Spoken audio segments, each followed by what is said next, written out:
Welcome back to the Rodcast, a Monday fun day edition of the Rodcast, and we are jam-packed. Got training camp news, notes, and nuggets to get to. Of course, we'll talk Texans and talk Cowboys. Cowboys actually maybe making some moves on the contract front with one of their stars. We'll get into that. We'll hear from Stephen Jones. Got some audio that we'll hear from Stephen Jones. Also going to hear from Bobby Slowick, the offensive coordinator from the Texans, talking about the Texans, actually addressing the reports, or at least some of the predictions, the prognostications that CJ Stroud's going to have a bit of a sophomore slump. So we'll get into that, talk some Texans and the Cowboys. We'll do that next hour. This hour, we'll start with things here. One of the big stories from over the weekend. Oh, I guess it was a bad weekend for Team USA, for the basketball team. We're talking about the women, or are you talking about the men? And we'll get into that too. Both had exhibition games over the weekend.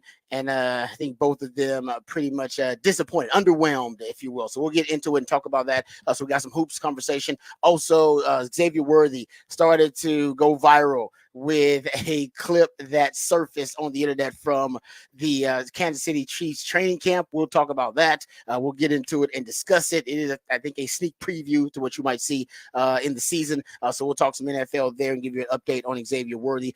There's also the All SEC, the preseason All SEC team. We got to get to that. So we may get to it when we go behind the burn orange curtain, or we may dive into it here in the first segment. Got 13 Longhorns named to the All SEC preseason team. So that is a huge number. We'll dive into that a little bit too. There's also another story that I want to get to for related to the Texans. They actually made a signing this weekend too. So they signed a player this weekend, and actually this may be good news for the Cowboys. We'll talk about why that is the case too, because the Cowboys have a desperate need, a specific position. Texas may be able to help them out there. We've explored this on the show before. So we got a lot to get into. We got your usual favorites. We got Raj Ram the Day. We got, of course, we'll go behind the burnt orange curtain. We got Who Said That. We got Off the Record. The topic for the big fat poll today, what the facts, what the stats, jam-packed today. So we got plenty to get into. So let's get right to it. Before we do, let's introduce you to the rest of the crew. He is one of the hardest working members of the ARN family. He's got a hustler spirit, period. I'm not sure what he's paid, but I'm pretty damn sure this man is underpaid. Ain't no 401k for this hustler, and he's a hustler man of many talents. It's our friend, it's our co-host and neighbor. It's Patrick Davis, y'all. What's going on, Patrick? How you doing, brother? I'm doing good. Back on a Monday morning. I was watching some baseball this weekend, and I have a question because I saw this pop up on social media that Yordan Alvarez hit for the cycle. It was in Seattle. Oh, nice. And the woman who got the home run ball then posted, "Hey, I saw you hit for the cycle. This ball probably means more to you than it does to me. So if Astros, let's connect up so I can get him the baseball for the home run from the cycle." Cool. And so he did it. And then in the comments, there's all these people that are like, "You're an idiot. Why would you give that up? And you should ask for this much. And you should ask for this. And they should give you this." And all of that. Now, I get baseballs that are like, well, that's the record-breaking home run, or this clinched a playoff berth, or like something that's, or not playoff, but like clinched a World Series, or something historic in baseball, a game-winning home run or something. But there's like 360 cycles that have been hit for in MLB. It's semi-rare, but it's not rare. And it's one of those things where you see it and people are like, "You should have asked for $100,000. You're like, "Wow, I don't think you understand how much things are worth." They're like, "These guys make so much money." And you're like, well, Yordan actually hasn't been paid yet. Like, he's got money, but he hasn't been paid. Like, he doesn't have that $700 million deal yet that, then 100,000 is not pocket change to him yet to throw somebody six figures. Yeah. And so where do you stand on the not historic ball, not Aaron, not a, set the AL record home run ball, or not something that would be worth a lot of money, but something like that at best case scenario in like 30 years could be worth like $2,000. I know. I don't keep up with like the value of those. Yeah, you would have to keep it. You'd have to like balls. I don't. Yeah, and then like you'd have to have range it. We're talking about. You have to have it like made sure it's been made authentic, which will cost you money to be like, to make sure that everyone knew that was the baseball and that you didn't switch it out. Sign it. Yeah, you need signing it would be different too. It would help. Yeah, and so there's all these steps you would have to take to make sure that ball was actually authentic and not just another ball, and then try and sell it to a Yordan Alvarez fan and maybe it would go up in price if he hit for like 4 cycles, which is the most anybody would have ever hit for. Then okay, well, I got his first one. But I just laughed at all these people that were just really on board with why would you give him that ball back? And like, because some people are not mean.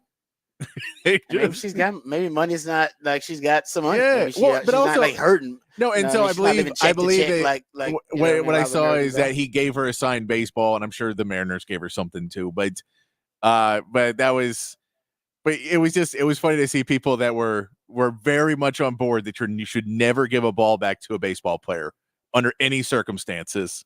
You should never give them a ball back. Just because like I said, this is a deeper discussion probably that we want to start having. But I've always said fans, even though most fans, they should like side with athletes in a lot of like contract negotiations and disputes. They don't. They oftentimes side with management. And we have in this country been for, hundreds of years have an ongoing battle in capitalism with management versus labor. Yeah. And for some reason, most of us are labor. All right. We're not management. And yet it's crazy. Most fans, sports fans, they side with management over players. And I think it kind of gets to the root of that. Like they think, oh, they're millionaires. You know what? That's they can spend that money. That money's nothing to Jordan. Yes. All right. You should be trying to get every dime you can out of him. He's got so much damn money. It's like, well, yeah, but but it's so I know I'm with you on that. It's weird. I don't know why people would be. I don't pocket watch. So if people want to. Yeah. So they want to spend their money and stuff. I mean, that's on them. But some people are very critical of that kind of stuff. They want to know, exactly how much people are worth and how they're spending their money. Man, that ain't, like I said, you don't know that woman's net worth. She may be doing really well. She may be money. Yeah, money's not an issue. Money's an issue for most of us, but it ain't an issue for everybody. No, but also that ball's not worth. That ball's not worth. And I would love to know what it's actually worth. I mean, right now, and he's got to be really good too. Like if he ends up being just an above average player, then the ball's not going to be worth anything anyway. No, like, I mean, he's got to be great. He's a 3-time All-Star already. Like he's a good enough player, but the ball probably right now, if you were to go put it on eBay, would get under $500. That's what I'm saying. Like he would have to be like Hall of Fame great for the ball to be worth a lot.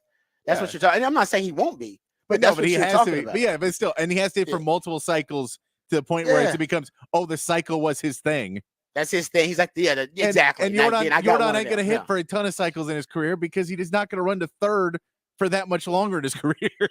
No, if he's a Hall of Famer and that's the only cycle he hit for, boom, get it signed. And now we're talking about something. I don't know if it's that much.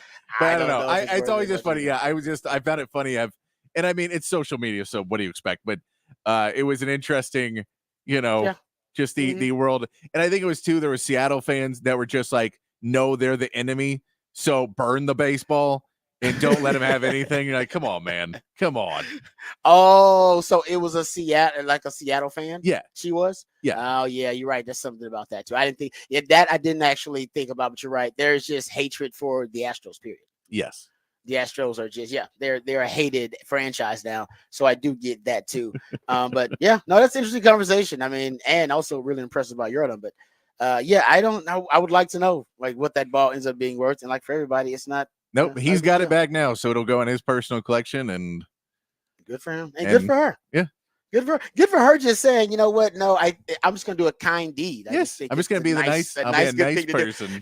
And we're that is so we're so unfamiliar with that. We're so unaccustomed to it. What is happening? We're just like, what?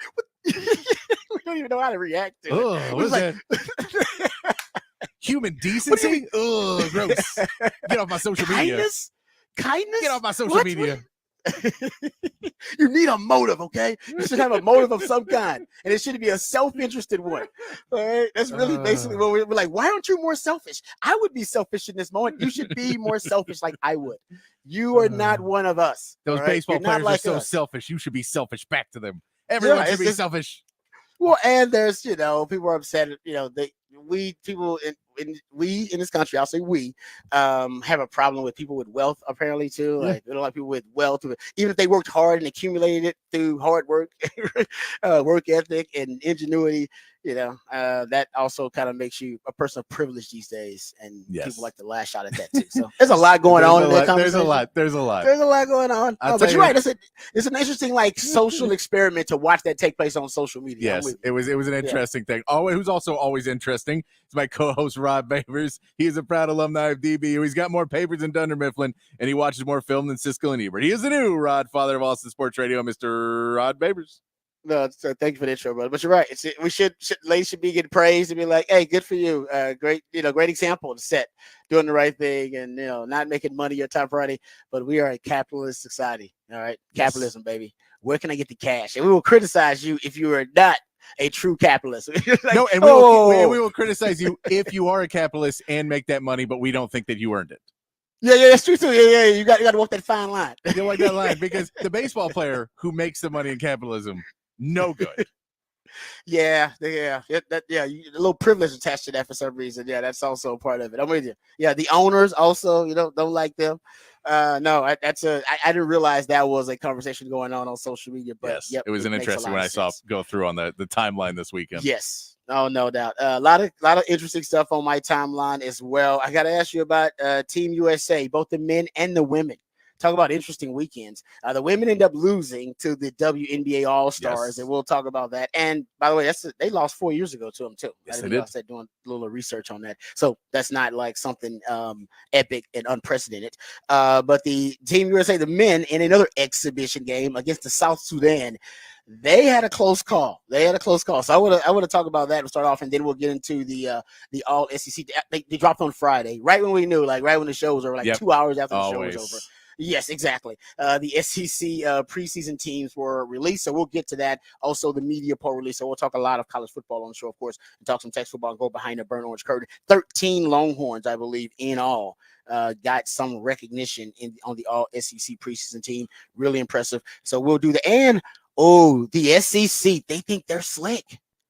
The SEC, and we'll get into this.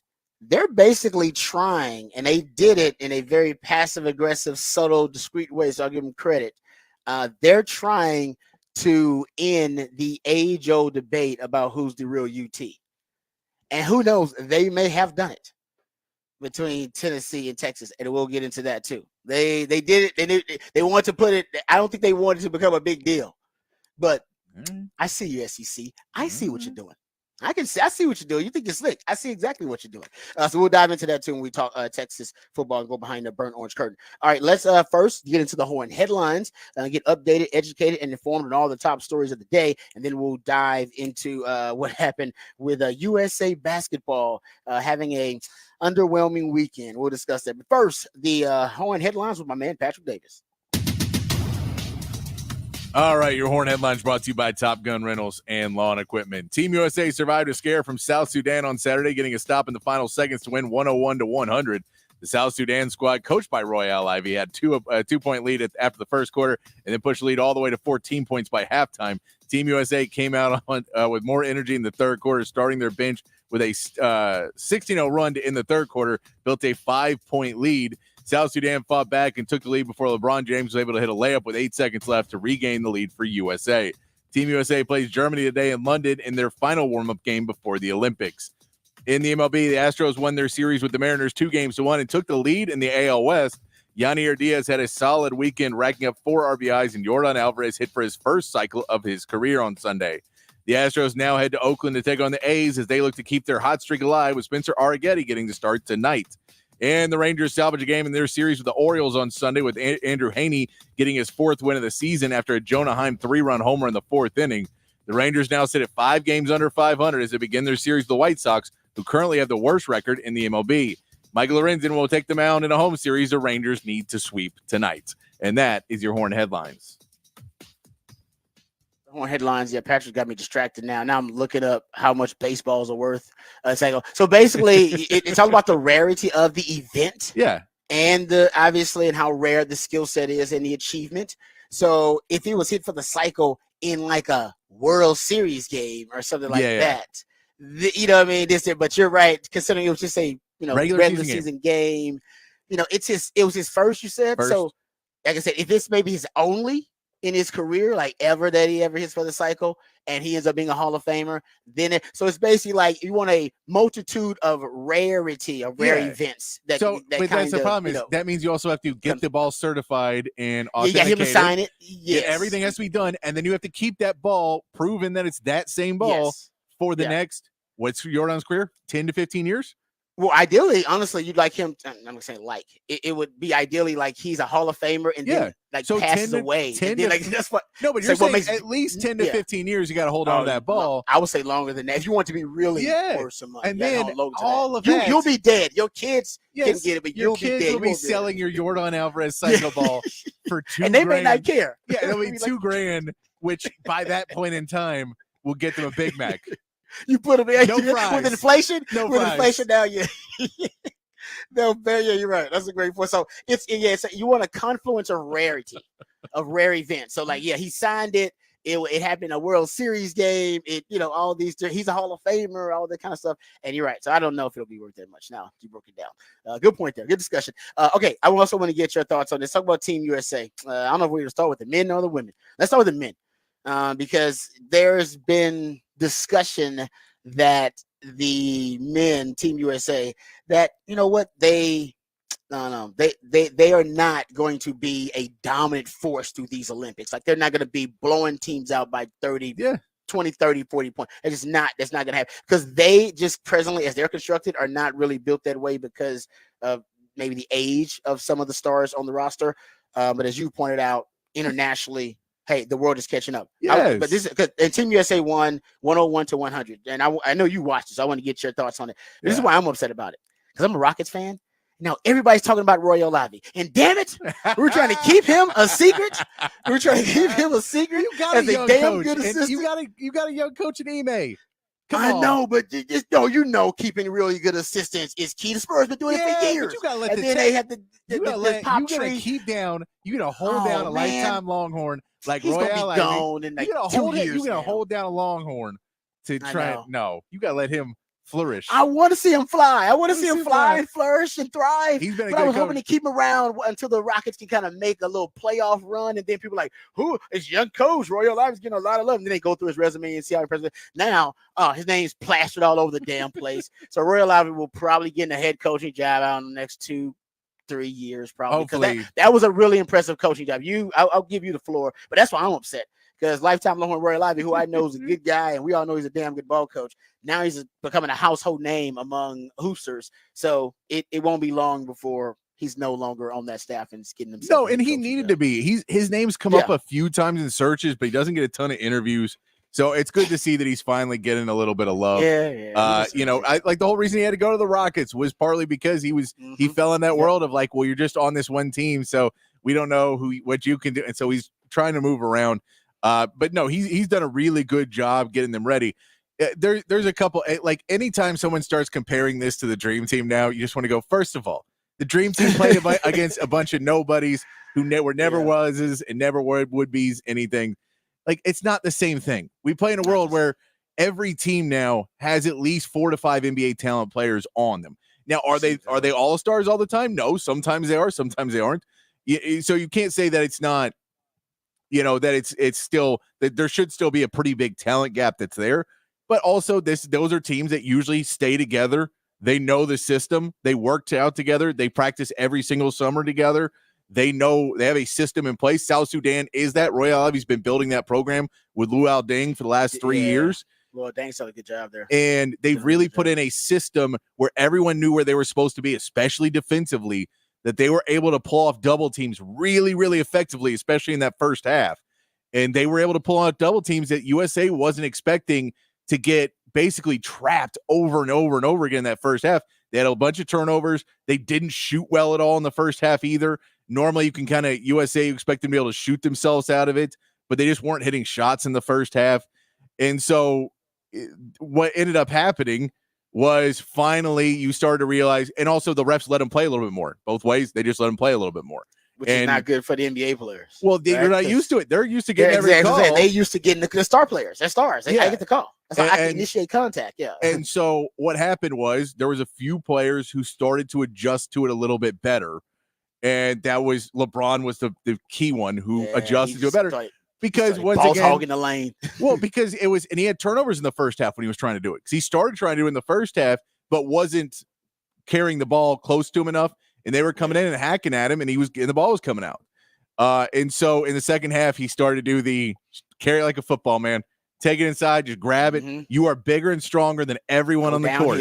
And just go downhill and get to the bucket. And so he did that more and more in the second half.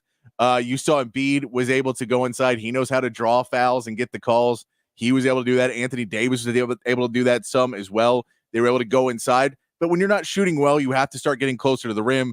And there was a few players that started doing that. Anthony Edwards just kept shooting threes. It was infuriating at a certain point. You're like, dude, you're playing with everyone else on this team is good. It's not your night right now. Stop taking bad shots. And he just wanted to, at some point, click it on. It never clicked on for him. And so, and again, when you start missing shots, when you start missing those plays, your defense goes down as well. And South Sudan could not miss in that first half. They were playing lights out basketball, just hitting everything they took. So it was really a convergence of a lot of things. This was probably USA's worst shooting game, and South Sudan played out of their mind. You felt bad that they wasted it on an exhibition game. You're like, save that one for the Olympics, guys. But I think they were inspired just because they knew this was the ultimate test. They did. They played well against it. Were they 43-point underdog, I believe, somewhere around there. Yeah. And by the way, these lines are ridiculous in today's game. It's like this Team USA team hasn't blown anyone out, and yet they're like, it'll be a 77-point game, right? But you know who's loving it? Vegas, because everybody's like, yeah, I'll take that line. Like, people don't watch basketball and haven't watched Team USA in 6 seasons, 6 Olympics. Exactly. You're like, oh no, Michael Jordan's still playing? It's Dream Team. Dream Team. Dream Team. No, so there are always plenty to worry about in that game because you saw the what happens is your off night hits with somebody's on night, and that can happen. And you drop a game, and in the group round, you shouldn't do it, but it's possible. But once you get into those medal games, and once you get in there and you play France, that is more talented than this South Sudan team, or you play, Germany's actually, they're going to play Germany. Germany's got a lot of talent on that team as well. There's going to be Canada has a lot of talent on that team. So if you play one of those teams that has a lot of talent, and then they are on and they're shooting 45% and you're shooting 20%, how do you get the win? This was a good test for them to start to figure that out and be able to practice some on it. But, they started Derek White in the second half because they just weren't getting defensive intensity out there. Yeah, and they weren't playing terrible defense, but they weren't playing team defense. So everyone was kind of doing their own thing defensively and wasn't communicating well enough, wasn't moving off. They weren't switching well enough. They were in South Sudan was basically able to get what they wanted. And when they drove in, the defense would collapse. They kicked the ball back out and they hit a three. And they kept doing that over and over and over again. And USA could not buy a three, even though they were getting some decent shots at it. They couldn't buy one. And it just got out of hand there for a little bit. And then, that 16-0 run at the end of the third quarter, and it kind of got back. But even with that, it took you to the end of that game and having to get a stop to win the game. Oh, yeah, no doubt. And LeBron with basically a game winner there before they got to stop. He had 23, 6, and 6. He really did save the day for him. We'll hear some sound later on of LeBron and Anthony Edwards, who was asked about, what was the secret to that, resilient comeback. And he basically said, no, man, LeBron just went off. And he did. At one point, South Sudan was up by 14 points. That was the scary part. I think they got to like 16, 18 at one point in this game. Yeah, they were up 14 and a half. Yeah. And that's when things that social media kind of got wild. But that was a great, it really was a great effort by South Sudan. Like I said, Royal Ivy's getting a lot of credit, as well he should. Luol Deng getting a lot of love. They said they don't even have indoor basketball courts in their country. I mean, they just became a country like in 2011. They were recognized as a country. Like that's what they think about how crazy that is, guys. Like they became officially recognized as a country in 2011. And they've had civil war basically for most of their existence, from like 2013 to 2020. Like they were just involved in like civil wars and Yeah. stuff like that. So this is their first Olympics, and they come out and play like that in an exhibition against Team USA. That really was, like I said, really impressive.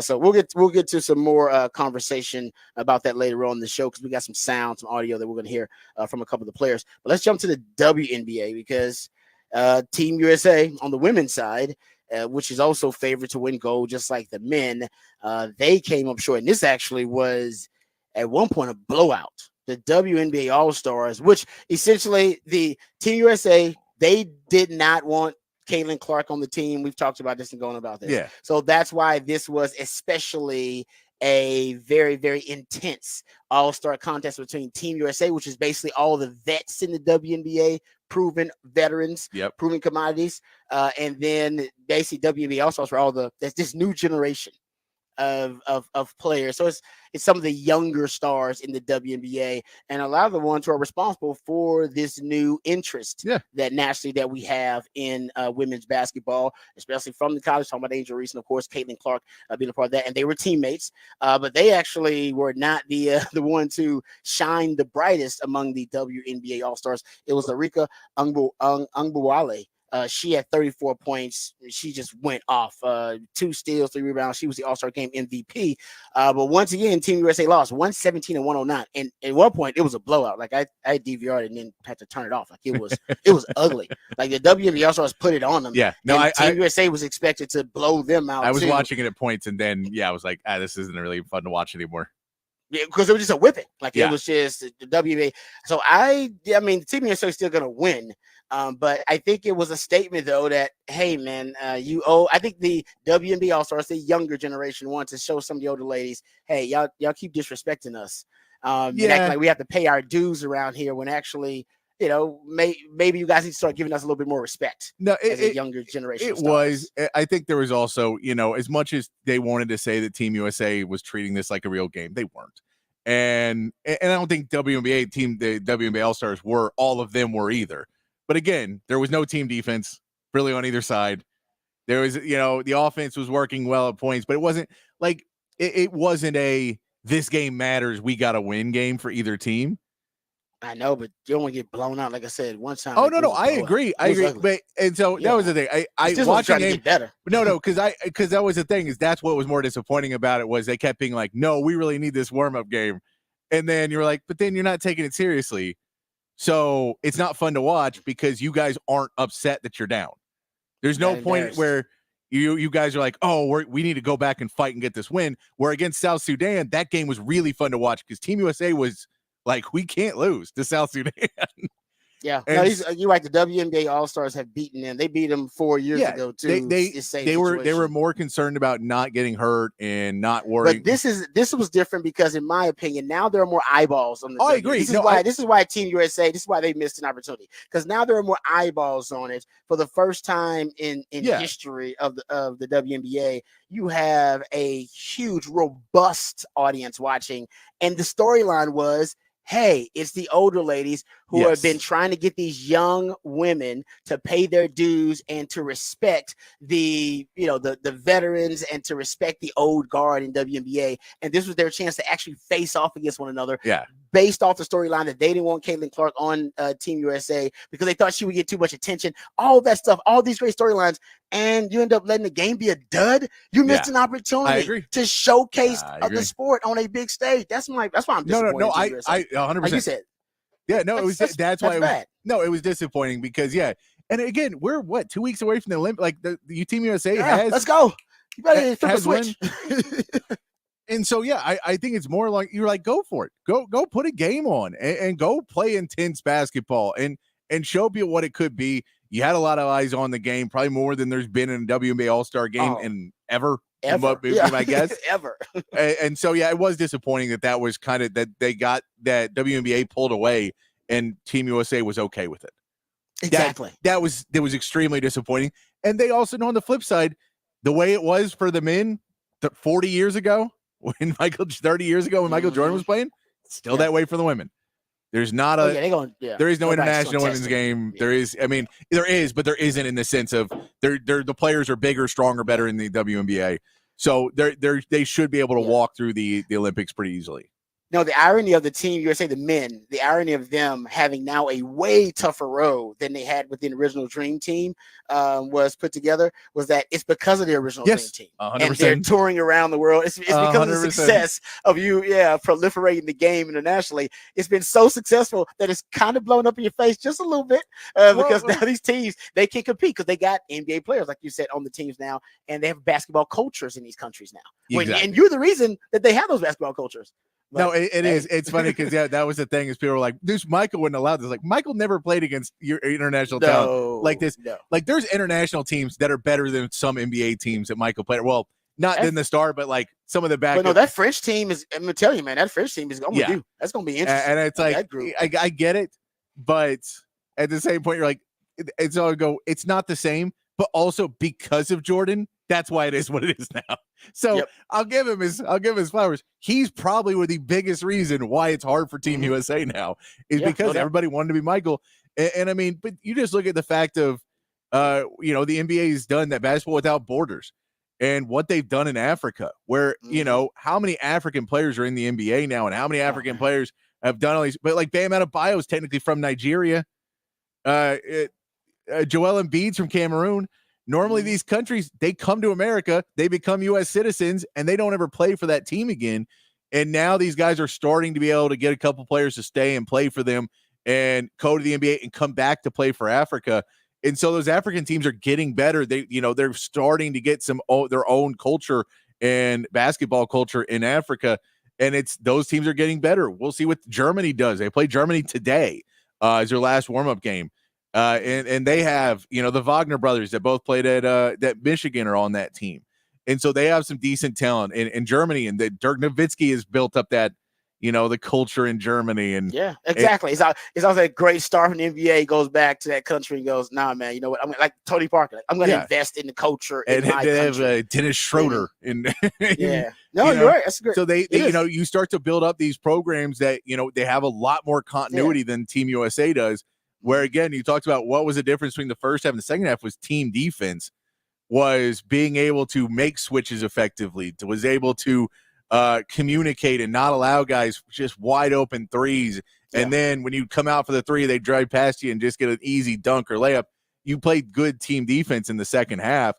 That's where you have to build up. And all these other teams have defensive systems and offensive systems, and USA doesn't really have that.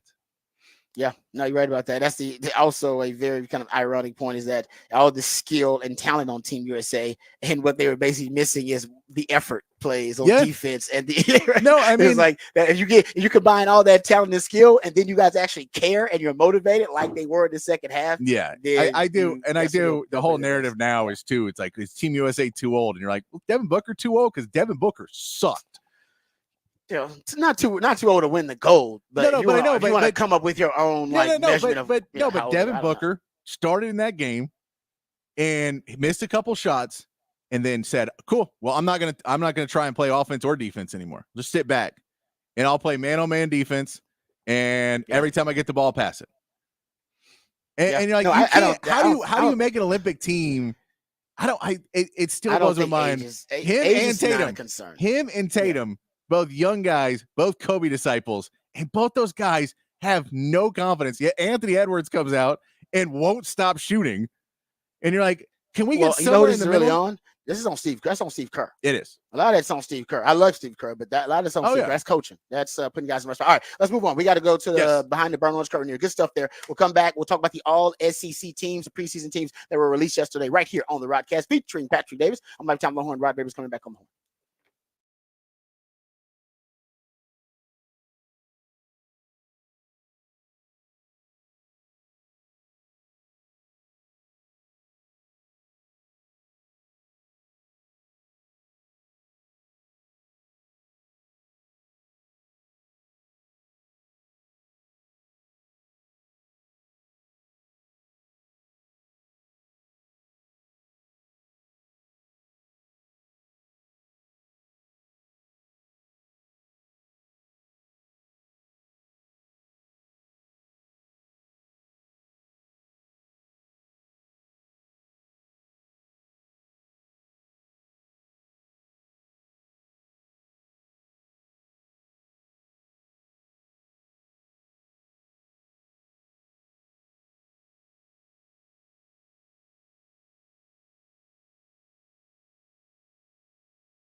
All right, welcome back to the Rodcast. Time to go behind the burnt orange curtain, talk some Texas football.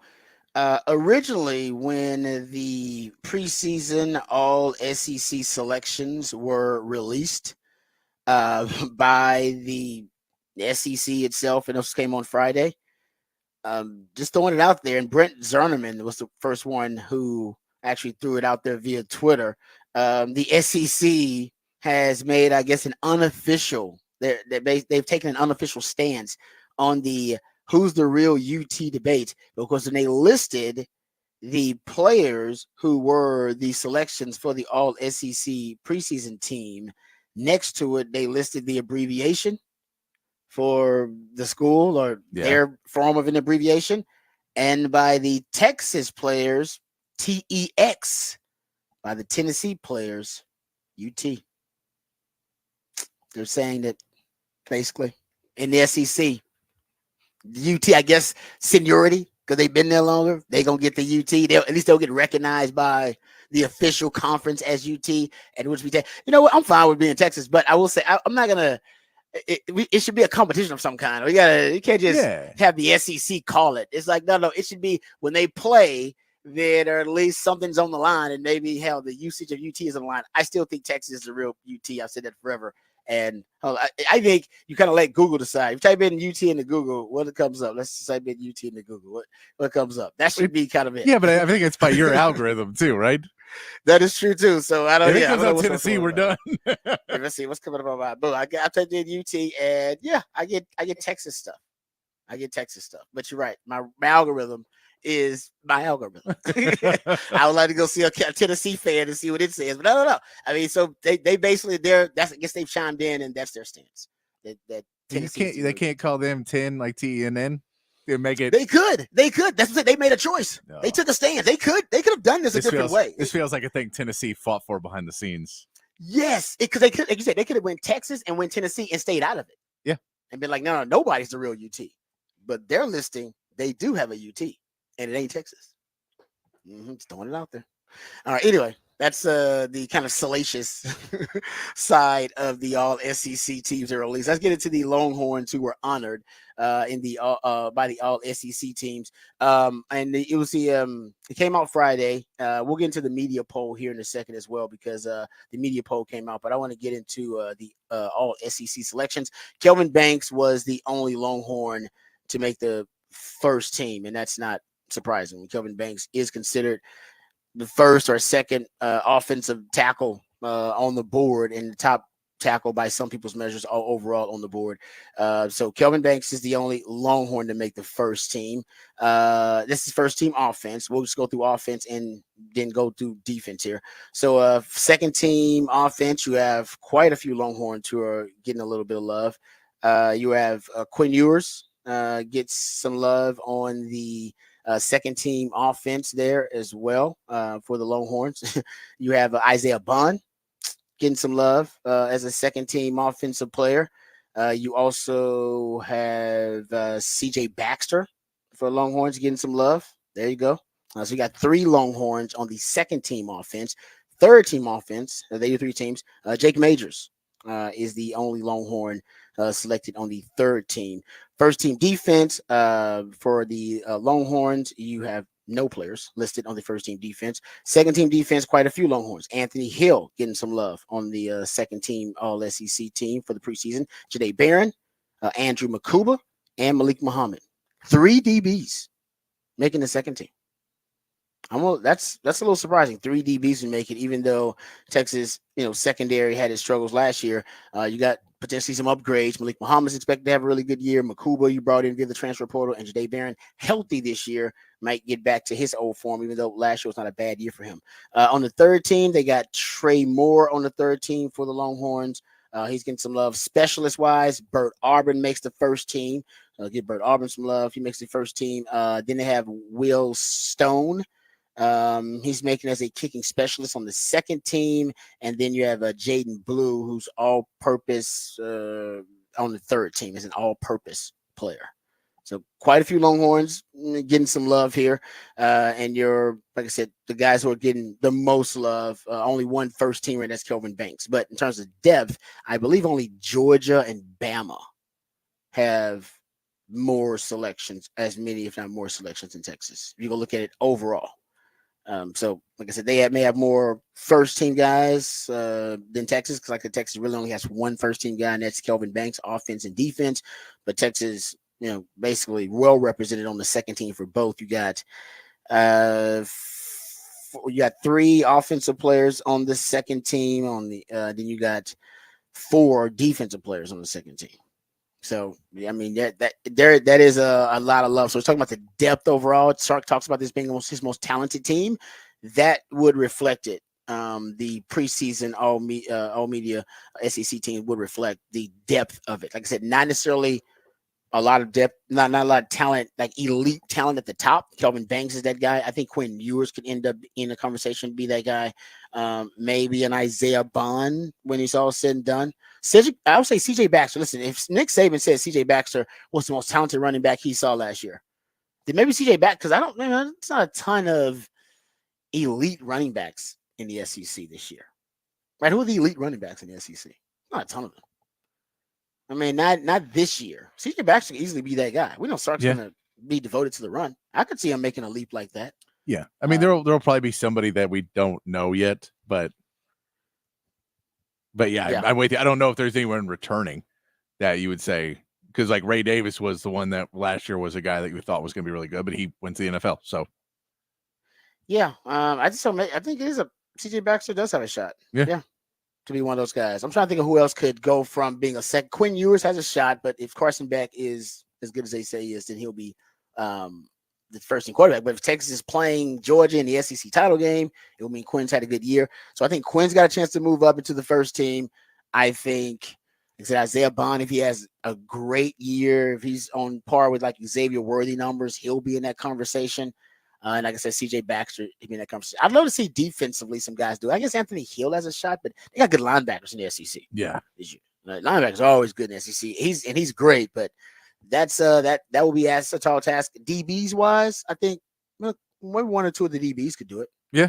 Janae Barron could do it. Makuba could do it. Hell, Malik Muhammad could do it. They all can go for, not all of them, but whoever steps up and could be the guy. Yes, I believe they're all capable of it. Is my point. I don't think all three of them. If you have three first team all SEC DBs, and Texas are the best secondary in the country, and I don't think that's the case. Yeah. So yeah, I mean, I think it's actually, I would agree with it. I don't think anybody got snubbed for Texas, in my opinion. Do you think somebody got snubbed? I don't think so. I don't either. Actually, I was thinking, but they got three teams, so I mean, they can address a lot of different positions and players. But I'm trying to think of a player that probably should have got love that didn't for Texas as on the all SEC preseason team. So not somebody you think is gonna be a good player, but somebody who's already produced and been a proven commodity. That's basically what you're looking at. And I can't think of anybody else for Texas that I would put in there above any of those players or that didn't get recognition. So, I mean, 13 players that's quite a lot. All right. The predicted order of the finish, which I mean for the SEC, and this is based on the SEC media poll that came out. Obviously Georgia is picked as the top dog, no pun intended. 165 first place votes for them. Texas second in the media poll with 27 first place votes. That's how big the gap and the Grand Canyon size chasm there is between what people think is the best team in the SEC and Texas. And Texas, they think it's going to be really good, but that's a big difference. Bama, they are finishing third with 12 first place votes. They got Ole Miss finishing fourth, LSU finishing fifth, and then Missouri right behind them finishing sixth, seventh Tennessee, U lowercase t. That's probably what they should have did. They should have did U uppercase t and then a lowercase t, and they could have Tennessee lowercase t. There you go. Oklahoma at 8, A&M at 9. So Texas rivals back there. Auburn at 10, Kentucky 11, Florida 12, South Carolina 13, Arkansas 14, Mississippi State 15, and Vandy 16. What you'll notice is a lot of teams at the bottom of this thing, Patrick. Texas plays a lot of those teams at the bottom. They play Vandy. Yeah. Team picked to finish last. They play Mississippi State. Team to finish second to last. They play Arkansas. Team to finish third to last. They play Florida. Team finished to finish fifth to last. They play Kentucky, who's right ahead of them to finish 11th. I mean, I mean, half their damn SEC schedule is the bottom, or at least the team's picked to finish at the bottom of the SEC. That's a favorable schedule, I Yeah, would say. I'll take that. I mean, you got to play I'm okay Georgia, with that. though, but I mean, yeah, but you're gonna have to play somebody good. Yeah, yeah, no, I agree. I'm just saying, like, you got to play Georgia, but you don't got to play Bama, Ole Miss, LSU, Missouri, Tennessee. Those are all though basically of the top half of the SEC, the top 8. You play 2 of them. Which means Well, teams OU. that picked, you play Oklahoma, and you play Oklahoma's 8th. You play Georgia. No, but I'm saying That's OU then has the opposite schedule of us. They have the exact. That's a great point. They flip it with them. Yeah. Texas, and out of the bottom half, you damn near play everybody in the bottom. You play A&M, Kentucky, Florida. You play Arkansas, Mississippi State. So you play 6 of the 8 of the bottom half. Yeah, they better be in the SEC title game. Longhorn fans gone. Yeah, they're going to lose it. All right, we come back. We got time for the Big Fat Poll of the day. And my man Patrick also introduced the musically themed day of the week right here on the Rodcast featuring Patrick Davis. I'm Lifetime Longhorn. Rod Babers coming back on the horn.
Back on the Rodcast on a Monday morning, and that means it's a Smooth Soul Monday, playing you some smooth soul to ease you back in to your work week.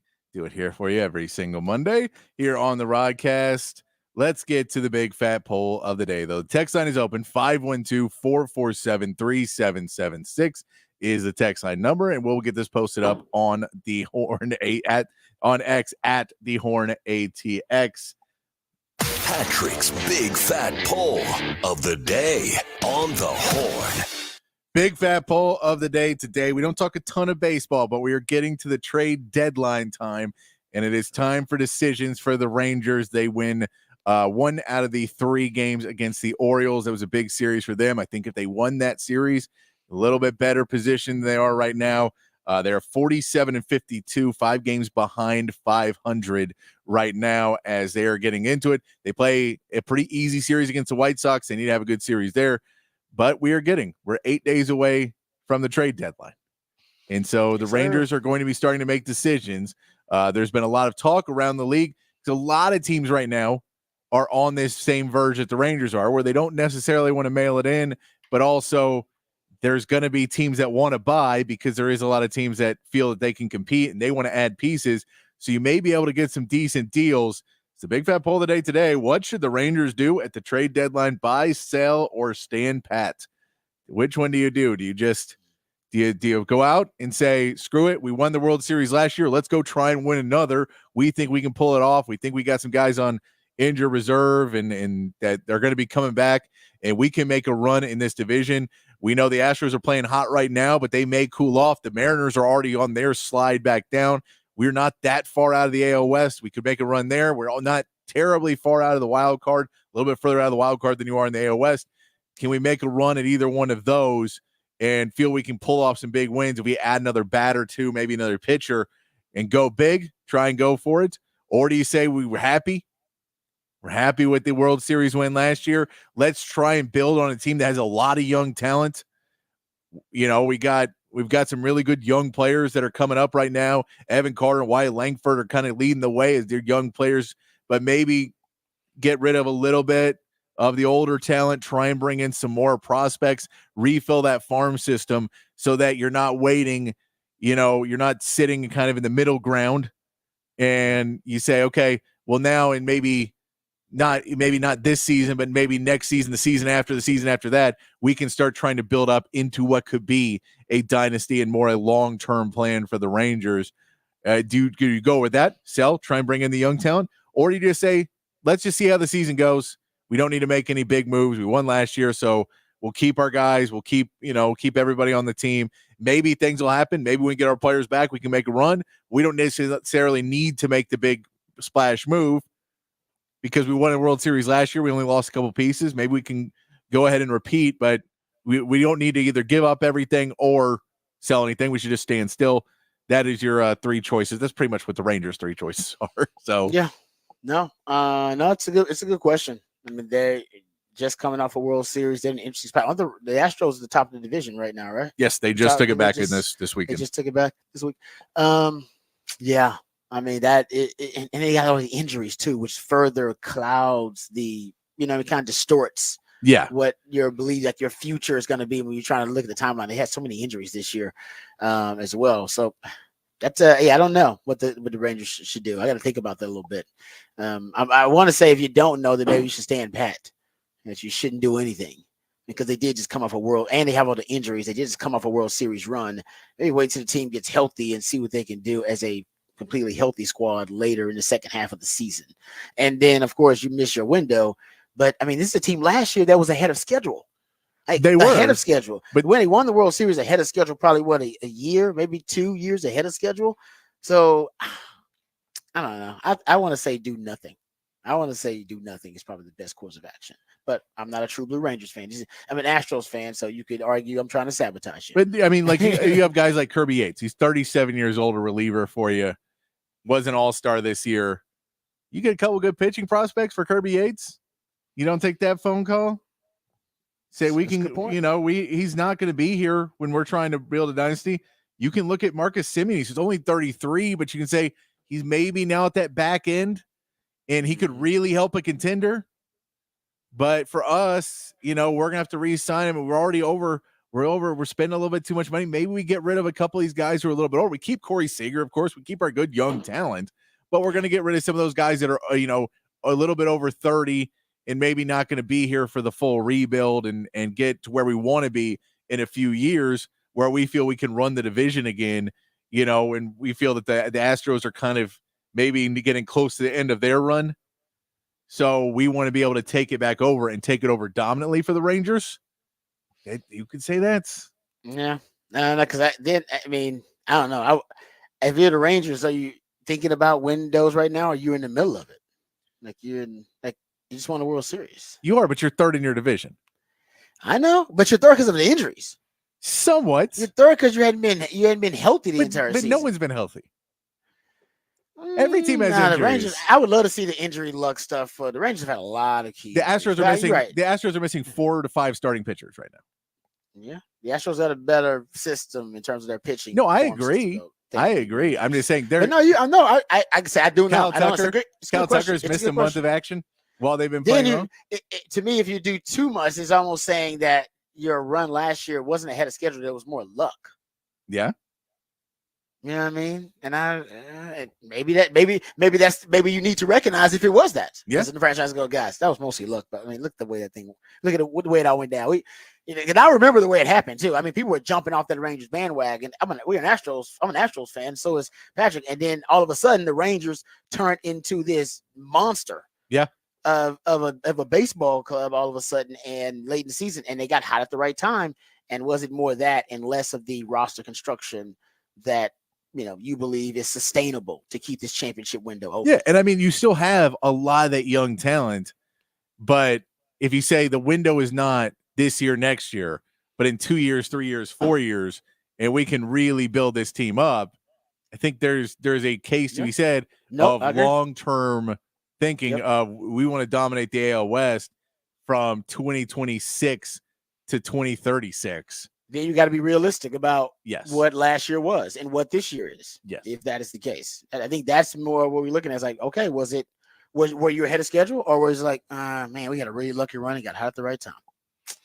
Because, because if it was ahead of schedule, then this year, the injuries are what's really holding you back. If it was more of a lucky aberration, you got hot at the right time. Yeah. Which nothing wrong with that, not taking away from the championship. But then that is going to affect your roster construction going forward, because maybe you don't have a true championship window yet. Yeah. You just got lucky. Yeah. That was a great point. I didn't think about that, but you could be right about it. All right.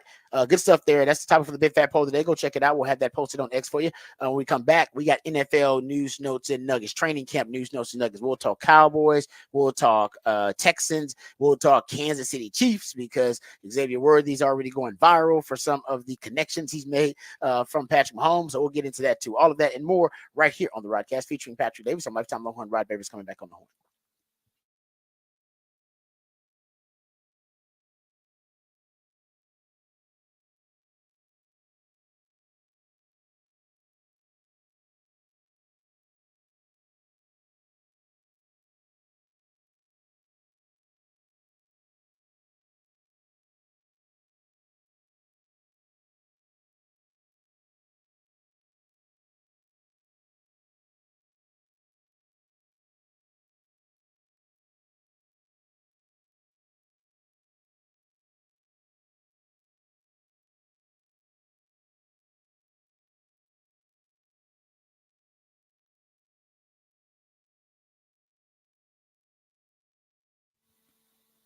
Hey, what's up, folks? Lifetime Longhorn Rod Babers here. Austin is a great city, even with the traffic. It's still one of the best cities in the country, and that's because it's one of the fastest growing cities in the country. Yeah, that contributes to the traffic, but that's also why the city is growing and thriving. And also, my friends over at Ironworkers Local 482 are part of that growth because a lot of the iconic landmarks that you see all around this city that we love and that we cherish were actually built and constructed by the skilled craftsmanship of Ironworkers Local Union 482.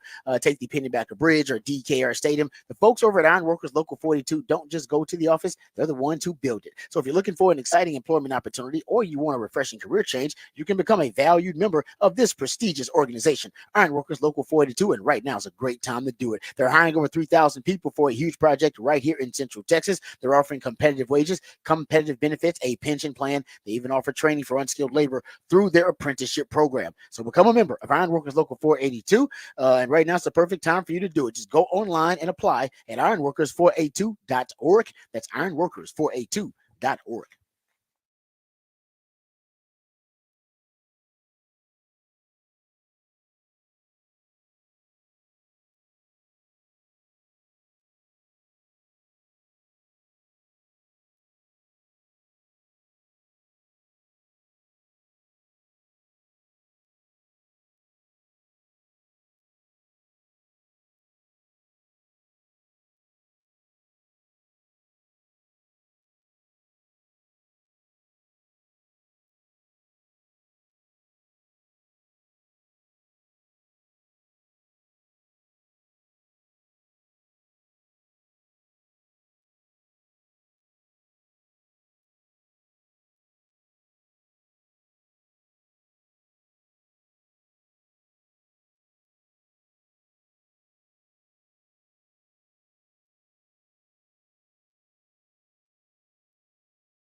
All right, welcome back to the Rodcast. It is a smooth soul Monday, thanks to my co-host Patrick Davis, who does a great job with all the musically themed days of the week. For the purpose of a smooth soul Monday, it's important, folks, so we know the weekend is fun-filled, relaxing, stress-free, but man, Mondays can slap you in the face. A lot of meetings, a lot of traffic, a lot of adulting happening on a Monday, and he wants that transition, however rough it can be as smooth as possible for you. That's the purpose of a smooth soul Monday. Man, little Al Green for you. Ooh, Al Green, man. Al Green's got just some bangers. And I don't know. I mean, I believe he found God and it started making basically like gospel music. I mean, he's been the Reverend Al Green for a while, hasn't he? Nah, yeah, I mean, you could be a reverend, but not necessarily be practicing one. I believe after he had like the hot grits thrown on his face. Remember that? He had the hot grits thrown. For those who don't know, I believe like one of his ex-girlfriends, she threw like boiling hot grits on Al Green. Like he was like in a bathtub or a shower or something like that. Crazy. And then I believe, committed suicide. And that's what he said. Yeah, after that, he turned into a pastor. He turned he turned really, really like he was always. Like you said, I think he was always a man of God, but I think he devoted and like I believe like changed his music too from them. So. He did, and then I think he went back to doing some regular music too. Yeah. Later on, when someone was like, you can make some money. You think he makes money? It's like, hey, God don't mind you can make the money and give it back to God. Yes, you make the money and then God will take the money. You give him the money. God likes money too. That's what the preachers want you to. God likes money. Give it to me, and I will make sure I represent God. I will take the money for God. You gotta snag him. You gotta snag him. Yeah. With "Let's Stay Together," and then left hook with Jesus. You gonna put some gospel in there, but first I need you to throw a little banger on there. Then we'll put Jesus on there at the back of the album. There you go.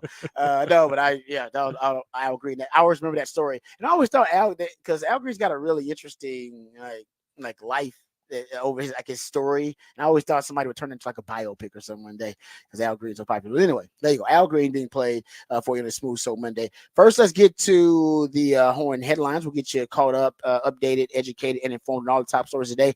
And then we'll dive into, we got a lot of NFL to discuss. I want to talk Cowboys. CeeDee Lamb might be the priority in contract negotiations over Dak Prescott. We'll tell you why that is the case. We'll hear from Stephen Jones as well coming up here in this segment. We got a couple of Stephen Jones cuts, him talking about the 18-game season. Also, him talking about the many contract negotiations and the Cowboys have going on simultaneously. But when we talk Cowboys, we like to balance it out with some Texans. So we'll hear from Bobby Slowick talking about the Texans and the sophomore slump that some expect from C.J. Stroud. We'll get into that and talk some. That's also a nice nugget. They signed Cam Akers, actually. That's not even the nugget. There's a nice nugget coming out of training camp for the Texans on the defensive side of the ball that I want to share with you guys as well. And, of course, we'll have Rod's rant. Might have to push that to next segment because we probably going to discuss Xavier Worthy's play going viral. Have you seen this, Patrick? I did. Bomb. I did.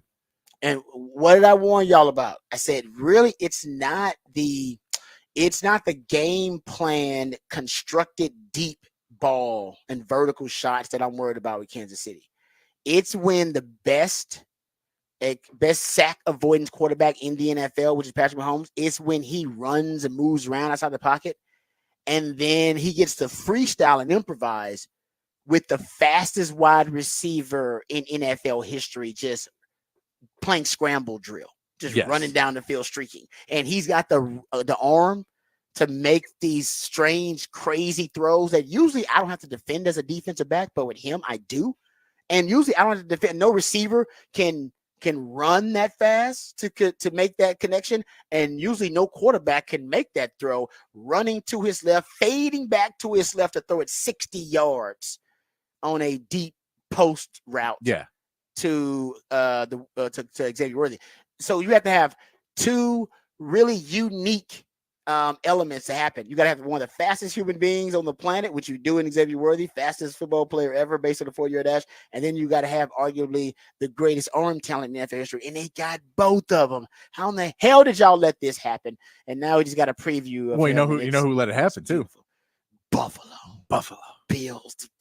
Buffalo. They did. Hey, why did they do it? You know why? Because they were like, you know what? We couldn't beat the Chiefs in our window. So screw y'all. Nobody will. It is like, well, you needed wide receivers. So that's the crazy thing. They needed wide receivers. One. They did it later. They should just draft them. They should just draft them. You know what? It still would have been hell on wheels to defend Xavier Worthy with Josh Allen because he's very similar. But I think that we all agree, we would have rather had that than have Kansas City about to win their third now, and now maybe more dangerous than they've ever been potentially. Sad. Anyway, sorry. We'll get to that in Rod's rant. That was part of the rant. The preview of the rant right there. I'm happy for him because he's a Longhorn, but I am sad as a Texan. I'm sad as a Texans fan. Yes. It makes me sad because we all knew it was going to happen. And that preview that's going viral now of Patrick Mahomes, that 60-yard bomb, I think it's going to be happening a lot. By the way, Xavier Worthy's hurt. He's got a hamstring issue, so his hamstring's been taped up. Thank you. He's not even 100%. He's not even 100%. No, but that's Xavier Worthy all last season. That is true. Xavier Worthy all last season. You get up and go, that might be the season.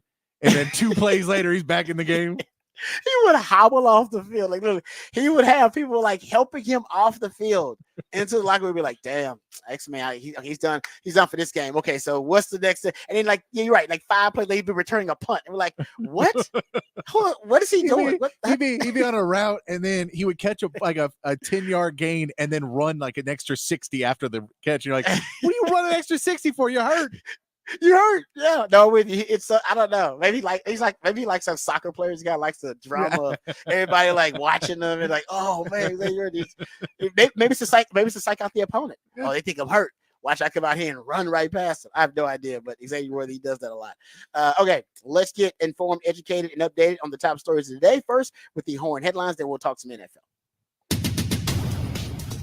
All right, your Horn headlines brought to you by Top Gun Rentals and Lawn Equipment. Team USA survived a scare from South Sudan on Saturday, getting a stop in the final seconds to win a 101-100 The South Sudan squad, coached by Royale Ivy, had a 2-point lead after the first quarter and then pushed the lead all the way to 14 points by halftime. Team USA came out with more energy in the third quarter, starting their bench, and with a 16-0 run to end the third quarter, built a 5-point lead.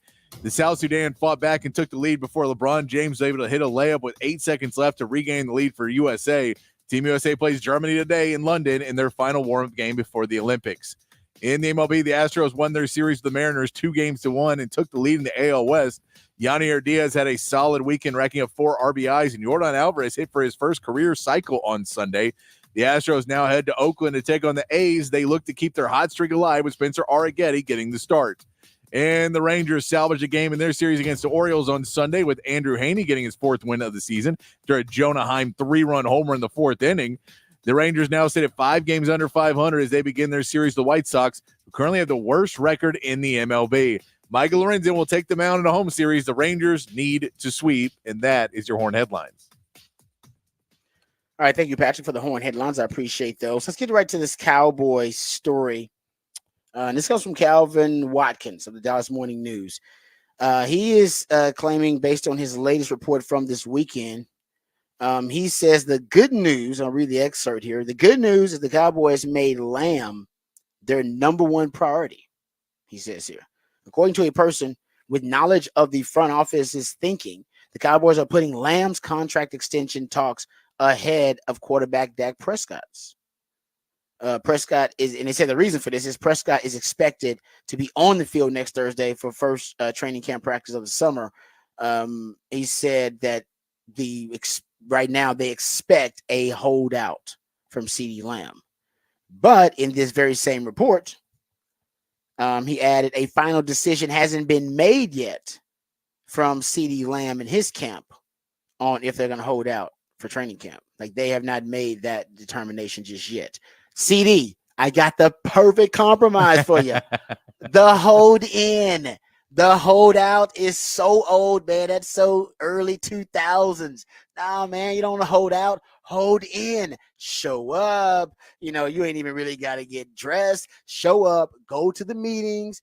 Go have film sessions with all the players and with the coaches. Be friendly with everybody. Go stretch and even stretch with the team too. And then as soon as they start practicing, just walk on over to the side and start watching. The hold in. It's beautiful. Nobody's gonna deny you. They're not gonna lock you out. All right. They're gonna let you come into the facilities. Of course, they want you there. And that way, the fans, they see you as a guy that wants to be around the team, desperately wants to help his team and do everything he can, but he's got to make a business decision. And that business decision is, I can't physically practice, but I want to be with my team. And so you have the best. I can't practice or play because I contractually, there's obviously, a negotiation going on, but I'm not selfish. I don't want to be at home playing a video game. I ain't trying to be away from my team. No. I want to be with my team. I am physically with them. I just can't practice or play. So the hold in, trust me, CD, that's what works, man. I don't know why more people don't do it. The hold out, it's abrasive, and your fans, and they don't understand that. All they start thinking about is this is a selfish player. He doesn't want to do what's best for the team. He's all about the money. Nope. When you hold in, you are with the team. You are still going to the meetings. You're just not practicing. And so you're not putting yourself in harm's way. You're not going to get hurt. They're just hanging out on the sideline, encouraging and supporting your team. But I think the Cowboys will be more, expedient. All right. I think they could expedite the entire negotiation. And holdouts work for the Cowboys. Zeke held out at training camp. I think Zach Martin held out at training camp. They both got paid. CD will get paid. And the fact that they're already a person close to the negotiation say they're going to prioritize him over Dak says that there's an order to it, and CD's going to get it first. And to me, it would be stupid. All right. I think it would be just imbecilic to sign CD and not sign Dak. So I think CD's going to get it first just because he's the one threatening to hold out. Dak ain't threatening to hold out. Dak's like, nah, I'm going to get paid. Well, I'm good. No, because Dak has the no franchise tag clause. Dak has all the chips. So he's got all the leverage. And I know, and I've heard rumors too that there's rumors from Dak's camp that they want to wait till Tua and Jordan Love get paid because they feel Tua and Jordan Love are both going to make a ton of money. And if they both can make a ton of money, then he can walk back and say, look, Tua and Jordan Love and Trevor Lawrence are all making this much. If they make $55 million, then that's Then you need to pay me. Then you're gonna have to give him 60. You Yeah. can't even pay him close to if Trevor Lawrence and Tua or Jordan Love get $55 million, then those guys haven't accomplished anything close to Dak. So yeah, you're right, and it's all the Cowboys' fault that Dak has all the power and leverage in the situation. It's all on them because they've decided to kind of kick the can down the line when it comes to these kind of. How about this? I got this from Michael Gelkin. The Cowboys have restructured Prescott to such a magnitude that if he becomes a free agent next March, he will count $40 million against the 2025 cap while playing elsewhere. Dead cap. That's how much they've kept leveraging this deal. That amount would be $13.2 million without restructures. If he re-signed before his deal expires, he will count $26 million on top of whatever new cap dollars his extension dictates for 2025. So at the start of the 2025 league year, Prescott would count the $40 million that we talked about upon becoming a free agent. He cannot be franchise tagged, as Patrick mentioned, or traded because of contract language that his agent successfully inserted in the 2021 deal. So now, not only did you made a deal that was it wasn't a team friendly deal necessarily because you gave him all the leverage in the deal, but also because you have put yourself in a position where you're waiting to his contract year to sign him. You want to sign him to the max, like the max possible. I mean, he'll be the highest paid player in the history of the NFL. Period. That's what we're talking about here. And you were going to pay, it's quarterback. You're going to pay top dollar anyway, but I think we can all agree the Cowboys had an opportunity to have more value, to gain more value, acquire more value in this deal, and they have not at all. So they're gonna pay Dak. They're gonna pay CD too. We don't know how much they're gonna pay CD. I think CD will probably get close to 33. CD might argue for 30 that he wants the Justin Jefferson type money. I mean, I'll give you some CD stats. He's not Justin Jefferson, but CD Lamb, he's a bad mofo. He led the NFL last season in targets, receptions, and finished second in receiving yards behind Tyreek Hill, second in receiving touchdowns behind Tyreek Hill and Mike Evans. Not only led the NFL in all those categories, but finished first or second in only Tyreek Hill had caught more passes of 16 yards or more, like 16 yards or more through the air. So deeper passes down the field. No receiver caught more third and fourth down passes than CeeDee Lamb, who tied Hill with 31 first down conversions on those passes. CeeDee Lamb led the NFL in total yak with 695 yards after the catch. He tied Amon-Ra St. Brown and Travis Kelce with 35 catches between week 17 and through the playoffs. Both St. Brown and Kelce played 2 more games than CeeDee Lamb in that time span. He was extremely productive. Really, really productive. So the Cowboys are going to get the CeeDee Lamb deal done first, and then they're going to move on and do, I think, the Dak deal. And then you'll get your Micah deal after that. But they're going to pay top dollar for all 3 of those positions. Like the highest, maybe not CD. CD won't be the highest paid receiver ever. He could be, like I said, he could make that. If he wants to, he can play hardball and do that. But he's got less leverage. But Dak and Micah, highest paid players in the history of their position. Basically, you're going to have the highest paid player in the history of the game in Dak. And then you're going to have the highest in terms of average annual per year. And then Micah's going to be the highest paid non-quarterback of all time. So the highest paid quarterback and player of all time, and then the highest paid non-quarterback player. And you really couldn't avoid the Micah thing. The Dak thing, you could argue that was avoidable.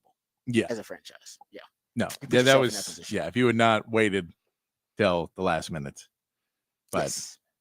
But I mean, and dude, Dak could have been what someone do that just basically knew what was happening, and his agents could have said, "Look, we don't call us. We're gonna wait because you cannot franchise tag us and you can't trade us, so we can wait." Yep. No, you're right. It's possible that the Cowboys never thought he'd play this well. Oh, no, I'm not joking. It's possible they never thought he'd be this game. Like, damn, he's second team All Pro MVP. You got to pay that man. If he wasn't that, then you because he didn't have the playoff wins. All he's got now is that he's an elite or playing like an elite quarterback. But the playoff wins he doesn't have, but that's what he's going to go on because now Trevor Lawrence has pretty much change. The Jacksonville Jaguars did it again. They basically reset the market in a way that hurt the Cowboys, and they did it with the wide receiver market a few years ago too. And I think they've done it again with the quarterback market, because the argument can be made that Trevor Lawrence didn't deserve to be paid like that. All right, let's get to. Oh, you know what? I want to hear from. I told we hear from Stephen Jones here. Can we hear from Stephen Jones on the Dak Prescott contract negotiation? Because he was actually on with Chase Daniel. He does a podcast on The Athletic, and they had Stephen Jones on. And Stephen Jones was asked about, hey, getting the Dak deal done. Here's what Stephen Jones had to say. Are you confident, Stephen, that you can get Dak done? Because, as you know, he's in the last year of his contract. Mike McCarthy's in the last year of his contract. Those are the two most important positions in all of sports, really, a head football coach and his quarterback. They're both going into sort of lame duck years. And what happens if you can't get Dak done? Is there a deadline? Is he going to set it? Do you guys have a deadline to be set? Well, the answer to that question is we are optimistic that we can get these guys done. I know Dak, our goal is to get him done. He knows that. We're having conversations and, with his agent, with Dak personally, both Jerry and myself. And he knows our goal is to keep him here. He also understands the challenges. And, you see, what happens to teams when you do have these high-priced quarterbacks. At some point, it's a challenge to keep everybody. Obviously, the Chiefs are an example of that, but they were able to, survive not keeping Tyreek Hill and, some other top players. I think they let, one of the top corners in the league go this year, after this season. So, you have to make some tough choices along the way, but we're optimistic that we can do that. And we'll continue to grind away on that. I know, between fans and media, that's your job, is to ask when and can you and what happens if you don't. But, our eyes on the ball and in terms of getting these things done. And we're not thinking about what happens if you don't. We're trying to get the job done. All right, there you go. So it sounds like they're gonna get the deal done. It's gonna get done. Period. I just don't know. It's a timeline maybe a little bit off because they don't know how much hardball CeeDee Lamb wants to play. If he wants to be the highest paid receiver, if he doesn't want to be the highest paid receiver, if he doesn't want the Justin Jefferson deal, it'll get done pretty quickly. But if he wants the Justin Jefferson deal, that may be, I think, some back and forth there. But I am more optimistic now, just from what I've heard now from different sides and reporting, that CeeDee Lamb and Dak will both get done, and probably get done in training camp or around. Yeah, which is what we've been saying for the last couple of weeks. Is we expect this to get done. Everything's been pointing that way. I think what they're trying to figure out too is they're, because of what you mentioned earlier about those cap numbers and the restructures. You're trying to figure out, well, how do we pay these guys historic contracts and not cut half our team? Basically. Like, because we just, there's no money and we've already spent this money. It's already in guaranteed contracts. So how do we find ways around this and basically get them to sign, but not take the money up front, because we're already paying them for stuff that, we're already paying Dak. So we need you to take that money later, which is going to screw us later. And so trying to find that, and I'm sure all these conversations have to have an ending where you sit there and you go, how bad would it be if we just said, screw it all, let's get through this horrible cap situation we put ourselves in? And then you go back and go, it'd been really bad. It'd be bad. So it'd be really bad. It'd be terrible. Cowboys. I mean, because Jerry Jones, he wouldn't out. I'm gonna sound morbid here, but there's no guarantee you'd see the rebuild successfully. Like, you know what I mean? Because of his age, I don't know how long it would take. I think the Cowboys are doing the right thing. I just, it's got to be disappointing because, like you said, they're going to spend top dollar for all these great stars, and then they still got some decisions to make on guys like a Deron Bland and, a DeMarcus Ware and a Zach Martin. Those are kind of, some of your foundational pieces. You still got some of those. You got to make a Trey Lance. What the hell are you going to do about Trey Lance? I mean, is he going to be an investment? That's a really expensive backup quarterback, or, what you're going to do there? They still got some decisions to make in other areas. I mean, you're right. They need these two draft classes. They've had these last two draft classes, and the Cowboys are great at drafting. Yeah. They need them to work out because they need cheap labor. Yeah. They're spending so much on like three guys. They need a lot of cheap labor to start. No, it's one of those things like you can't miss on Cooper Beebe. Yes, exactly. Like I'm totally with you. Yep. You can't I like do that guy 100%. needs it, and you need Mozzie Smith. You need Mozzie Smith. You need to work Mozzie Smith to be. That's a Dan Quinn problem, and we fixed it. Overshown. You need Overshown to work out for you. You need Maurice all those LaFau, guys to yes. step up because you are based on we're really, really cap strung now. But we draft well. We've always drafted They well. draft well. They do. So we just got to put this together. Mike McCarthy did well in what he did last season. We have a coach that has done well enough. So let's try and put this together, and then let's see if we can figure out a way to win in the playoffs. Yeah, that's really there. Yeah, the next question for them is because, listen, one of the things was bringing out the best in Dak. Say what you want about Mike McCarthy. You got big Dak energy. That's the best we've ever seen Dak look in that new Tex Coast offense, whatever you want to call it. So let's assume you got that problem solved, and Dak's going to be just as good as he was last year.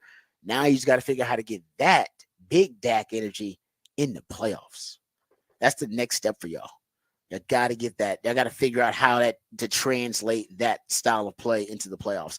All right, that's some Cowboys news for you. Let's talk Texans really quickly. Okay, so Bobby Slowick, he's heard the reports, rumors, prognostications, and I'm sure there is some research behind sophomore slump. It doesn't come out of nowhere. And usually the thought process is once there's film out on a young rookie quarterback, everybody over the offseason dives in deep into the film. They figure out your weaknesses, your strengths, your tendencies, all these different things, and then they start building game plans based on those tendencies and those patterns and trends within your skill set. And if you don't evolve as a player, you hit a ceiling. Yes. Boom. And that's sophomore slump. But if you evolve as a player, you become an elite quarterback, right, at that position, or an elite player at that position, period. So that's what people are saying about CJ Stroud, that everybody's diving into the film, the schedule's going to get harder, and now people are devising game plans specifically to target every element of his skill set. And sophomore slump is predicted by some. I told you that's ridiculous. Here is Bobby Slowick addressing the reports of a potential sophomore slump for one CJ Stroud.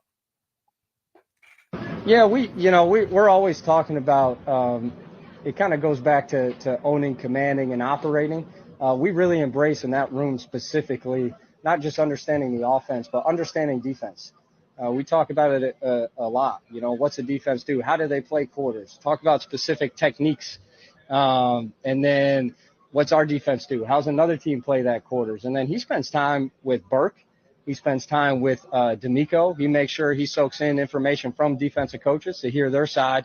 And that really, once you get that knowledge, once you get that foundation, that really is what enables us to go play against whatever the defense does, regardless of how they adjust us. It's inevitable. They're going to make changes from what they did last year. There's things we were really good at that may not present the same way this year. And that's our job to evolve and to continue to grow. Oh, love that. Man, I'm big on the Belichickian philosophy. Having people study more than one phase of the game, knowing the other side of the football really helps you. Johnny Nansen, Belichickian philosophy. Bobby Slowick. Remember, Bobby Slowick was a defensive assistant for Washington when he first started his NFL career. And he was actually, I think, for the 49ers, he was a defensive quality control guy, then switched to offense.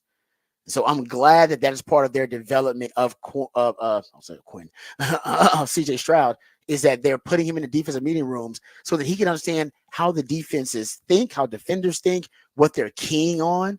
This is all going to expand his knowledge base and just make him an overall better player. So another reason there will be no sophomore slump. They're already refining his development, guys.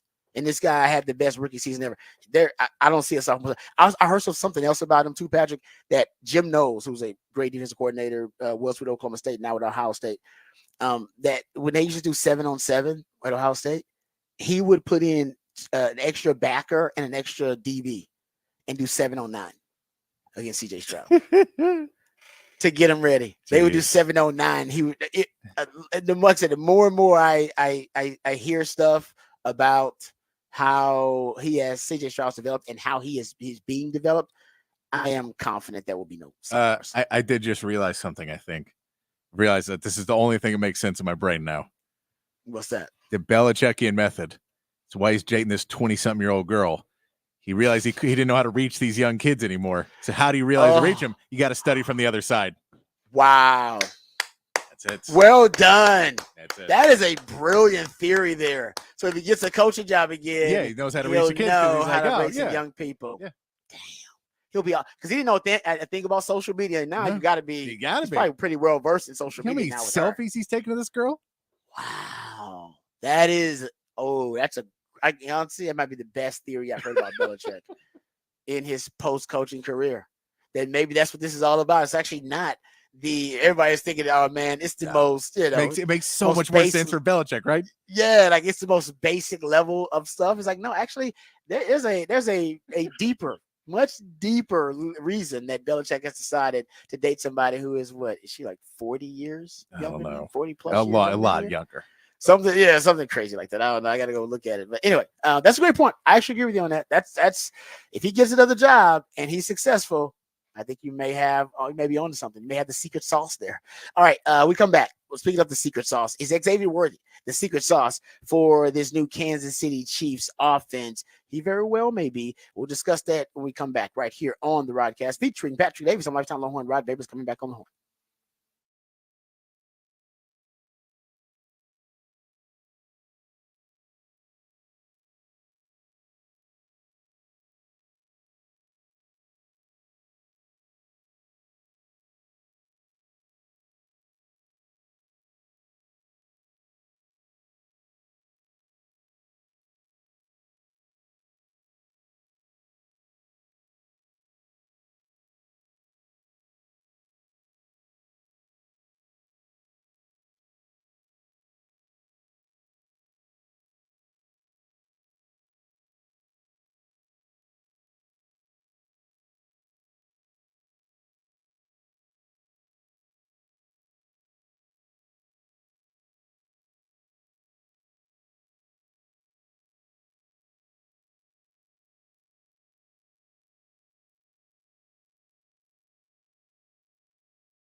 All right, welcome back to the Rodcast. Time to get into Rod's rant of the day. So yesterday, a video went viral of of Patrick Mahomes scrambling out of the pocket, rolling to his left, fading away to his left, chunking a 60-yard bomb to Xavier Worthy for a touchdown. And everybody at training camp for the Kansas City Chiefs lost their mind. They went crazy.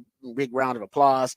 And of course, everybody on the internet, like me, started to get the bubble guts, especially because you knew if your team had to play the Kansas City Chiefs, that was just a sneak peek. Now, to me, this is what I said would be the big issue with Kansas City drafting Xavier Worthy. And it wasn't just the straight deep shots, which they would improve on. I've given you guys the numbers, and it's staggering. First of all, this is what Patrick Mahomes wants. He's tired of playing dink and duck football, right? Kansas City, if you go look at their total distance in air yards in their 2023 touchdown passes, they were 30th in the NFL. Only Carolina and the Jets had fewer air yards on touchdown passes in 2023. They had seven touchdowns on plays of 10 plus yards through the air. Only the Jets, and actually I take that back. That was 31st in the NFL. So only the Panthers had fewer. Yeah, crazy. I think the Jets were at 8th, so they had they were 30th. But you don't want to be in the same category as the Jets and the Panthers in anything. And there are a couple of times that there are categories where they end up close to them. Here's another one. You look at deep passes, just your overall passer rating on deep passes. Patrick Mahomes was 49.1 passer rating on deep passes. NFL worst. That was the worst in the NFL. He had the worst pass rating in the league on deep passes. His completion percentage on deep passes, Warren Sharp has him at 28%. Only Sam Howell, Bryce Young, and Mac Jones were worse. So it basically they essentially took the deep and vertical element out of the offense altogether. It became an offense built on the yak yards and built on being able to get yards after the catch, and that's what they were really good at. Over the last 5 seasons, the average length of a Mahomes touchdown pass has decreased since 2019. It was 17 yards in 2019. In 2023, it was 39. 3.9. 3.9. In 2022 was 4.5. In 2021, 8.5. You get it. It's decreased every year. Average depth of target in 2023, 6.9. Average depth of target. Patrick Mahomes is not launching the football downfield anymore. It's actually boring to watch Patrick Mahomes play football now. It's meticulous, and he can dissect you, right, like a surgeon in the pocket, but he's not chunking the football downfield anymore. That's why that play meant so much, because we haven't seen that from Patrick Mahomes in like 2 or 3 years. He hasn't been doing that since Tyreek Hill left. That's why that crowd went wild, because they were like, oh, I remember that Patrick Mahomes. And that's why everybody else is freaking out in the NFL, because they're like, damn it, I remember that Patrick Mahomes. Yeah, and Worthy actually caught it. And Worthy actually caught it. Now, here's the thing about it. I went and looked up how many deep passes Xavier Worthy caught. This is why randomly my man Quinn Ewers going to be catching these strays. When this happens in the NFL, when you start seeing these bombs caught by Xavier Worthy, it's going to roll down here to Quinn and be like, well, why did he do that in Texas? You know why? Because Quinn Ewers can't throw the deep ball. And I'm not saying they're wrong about that, but I'm just saying get ready for it. Get ready for it. That's just going to be, it's going to naturally happen, right? And I looked up last year how many deep balls Xavier Worthy caught, because people are going to start doing that during the season when he's just, blazing past people and to become such a deep vertical threat, maybe even the best vertical threat potentially in the NFL. That's a possibility, because Tyreek Hill, he ain't got Mahomes throwing the football. He got Tua. Tua's great. He ain't Patrick Mahomes. He can't make every throw on the football field from every angle like Patrick Mahomes can. So he potentially could be a better deep threat than even a Tyreek Hill.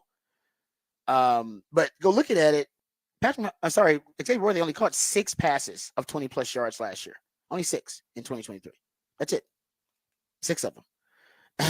It's truly Brett Veach. He's a visionary, and he's just saying Xavier Worthy has the skill to be a elite vertical deep threat.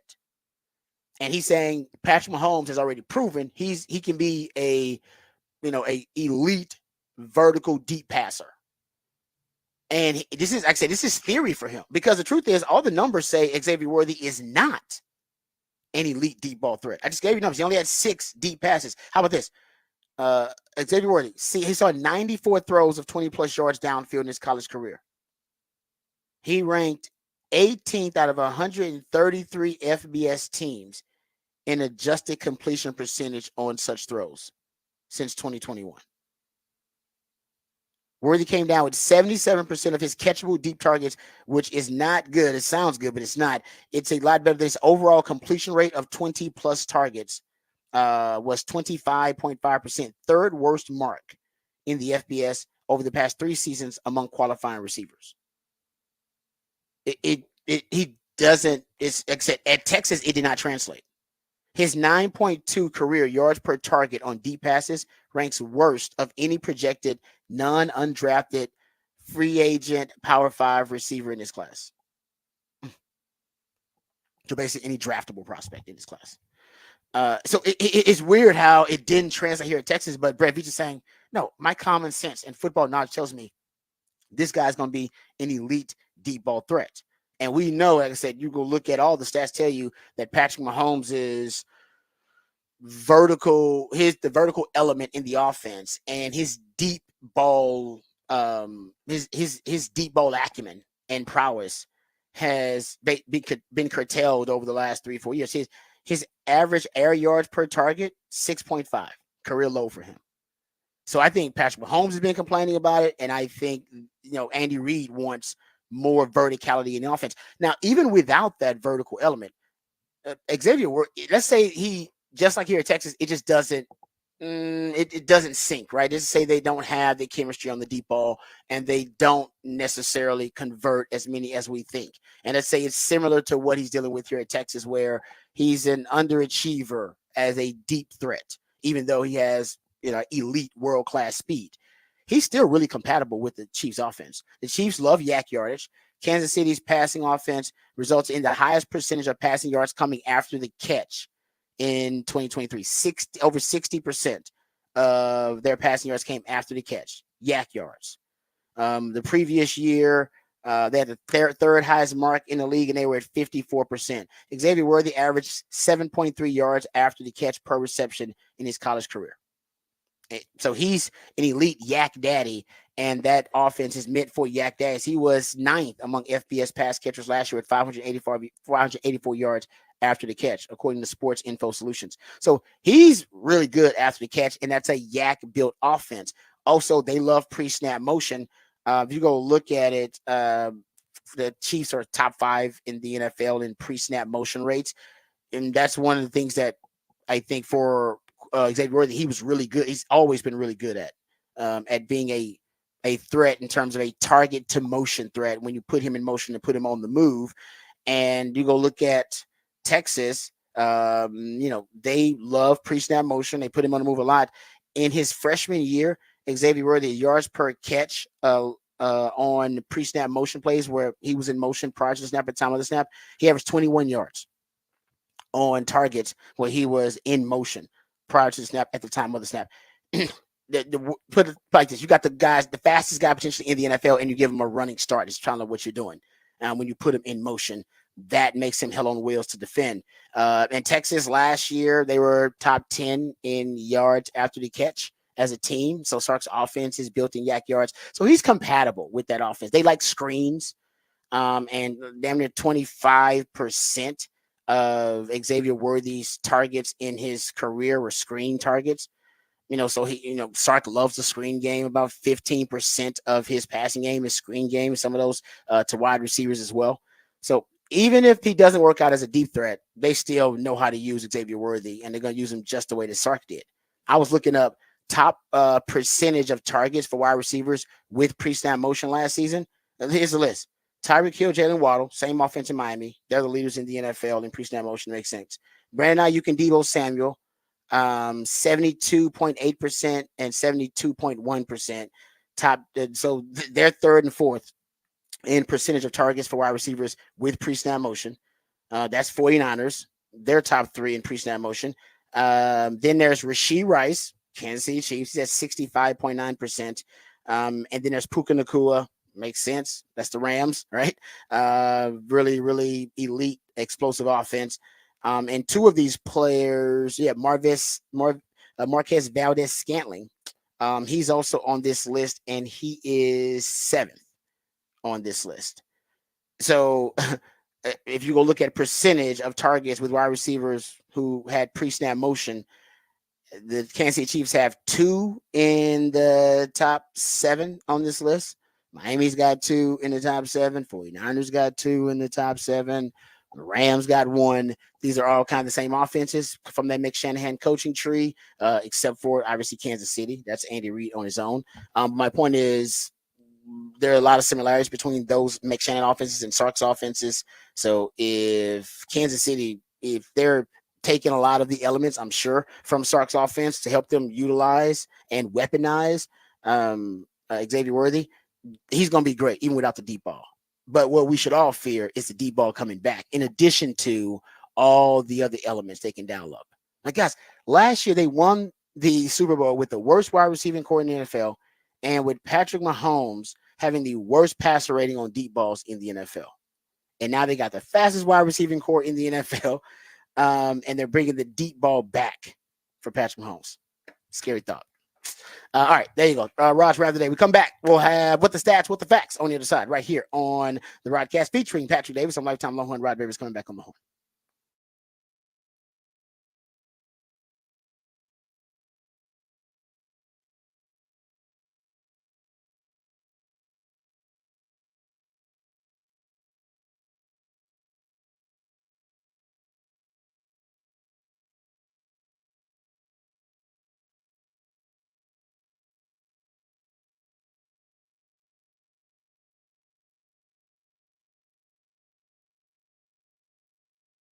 Hey, what's up, folks? This is your Lifetime Longhorn, Rod Babers. Austin, Texas is a great city. One of the reasons this is one of the fastest growing cities in the country, because as our city continues to grow and thrive, so do our friends over at Ironworkers Local Union 482. Many of the iconic landmarks we love in this city were created and built by the skilled craftsmanship of Ironworkers Local 482. Like the Pennybacker Bridge and DKR Stadium, the folks over at Ironworkers Local 482 don't just go to the office, they build it. So if you're looking for an exciting employment opportunity, or you want a refreshing career change, or you want to become a valued member of this prestigious organization, or you want a new challenge, Ironworkers Local 482 might be for you. They're hiring over 3,000 people right now for a huge project right here in Central Texas. They're offering competitive wages, competitive benefits, a pension plan. They even offer training for unskilled labor through their apprenticeship program. So right now is a great time for you to become a member of Ironworkers Local 482 and take pride in the type of teamwork and craftsmanship that help shape the future of our great city. So go online today and apply at ironworkers482.org. That's ironworkers482.org.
All right, welcome back to the Rodcast. Time for What the Facts, What the Stats here. It's a fact, just a story that broke not too long ago.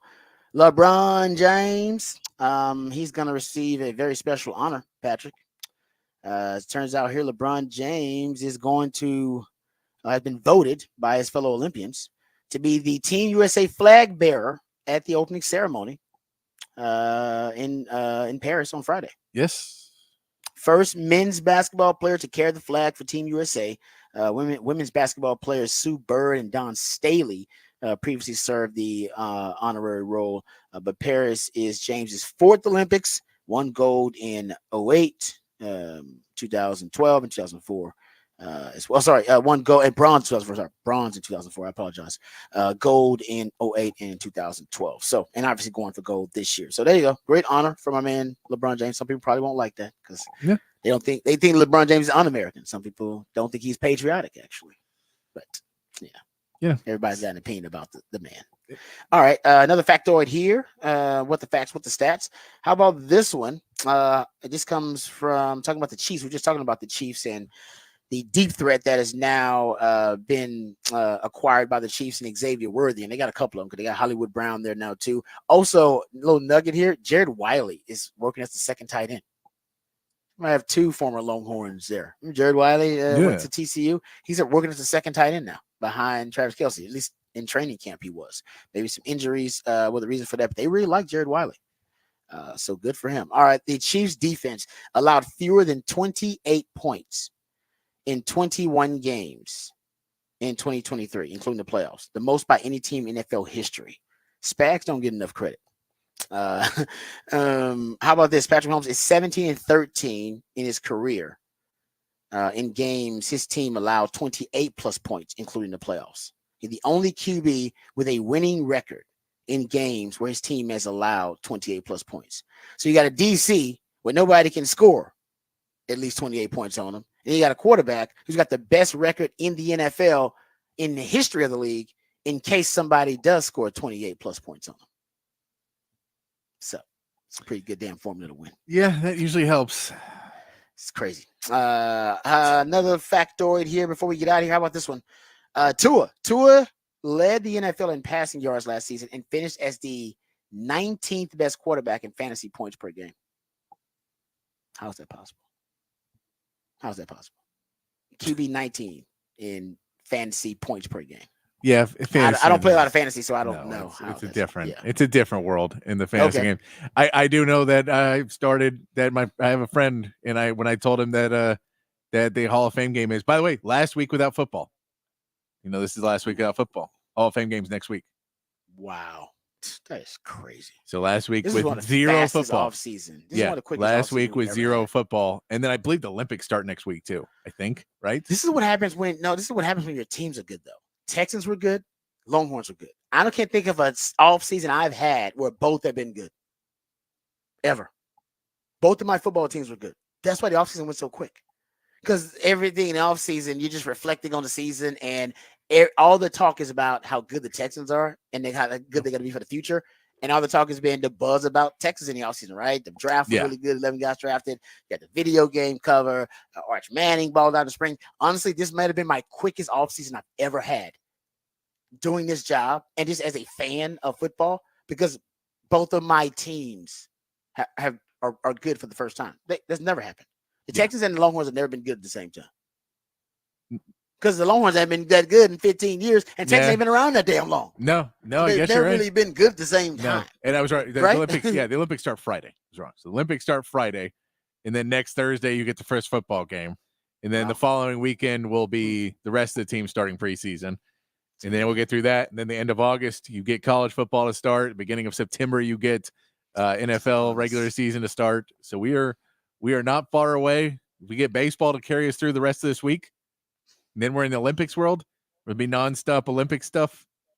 Yeah. No, I'm with you. I can watch Olympic stuff all the time, actually. It does interest me just because it's, it's pretty exotic, a lot of the stuff in the Olympics. You just don't watch those types of sports every night. And you got a incentive to root and to cheer on Team USA. So you're already emotionally invested. Nope, I enjoy the Olympics. Always do. It's going to be fun to watch. All right, there you go. Some factoids. What the facts, what the stats. We come back. We'll dive into, speaking of the Olympics, we'll talk about Team USA, the men's basketball team and the women's basketball team. Both a bit underwhelming in their performances over the weekend in their exhibition games. We'll discuss that. The preseason all SEC teams, they were released. The SEC has taken a stance on the real UT. We'll discuss that on the other side as well. All that and more right here on the Rodcast featuring Patrick Davis. I'm Lifetime Longhorn Rod Davis coming back on the horn.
Welcome back to the Rodcast. It is a smooth soul Monday edition of the Rodcast. That's when my co-host, the Idealionaire, Patrick Davis, comes up at all the musically themed days of the week.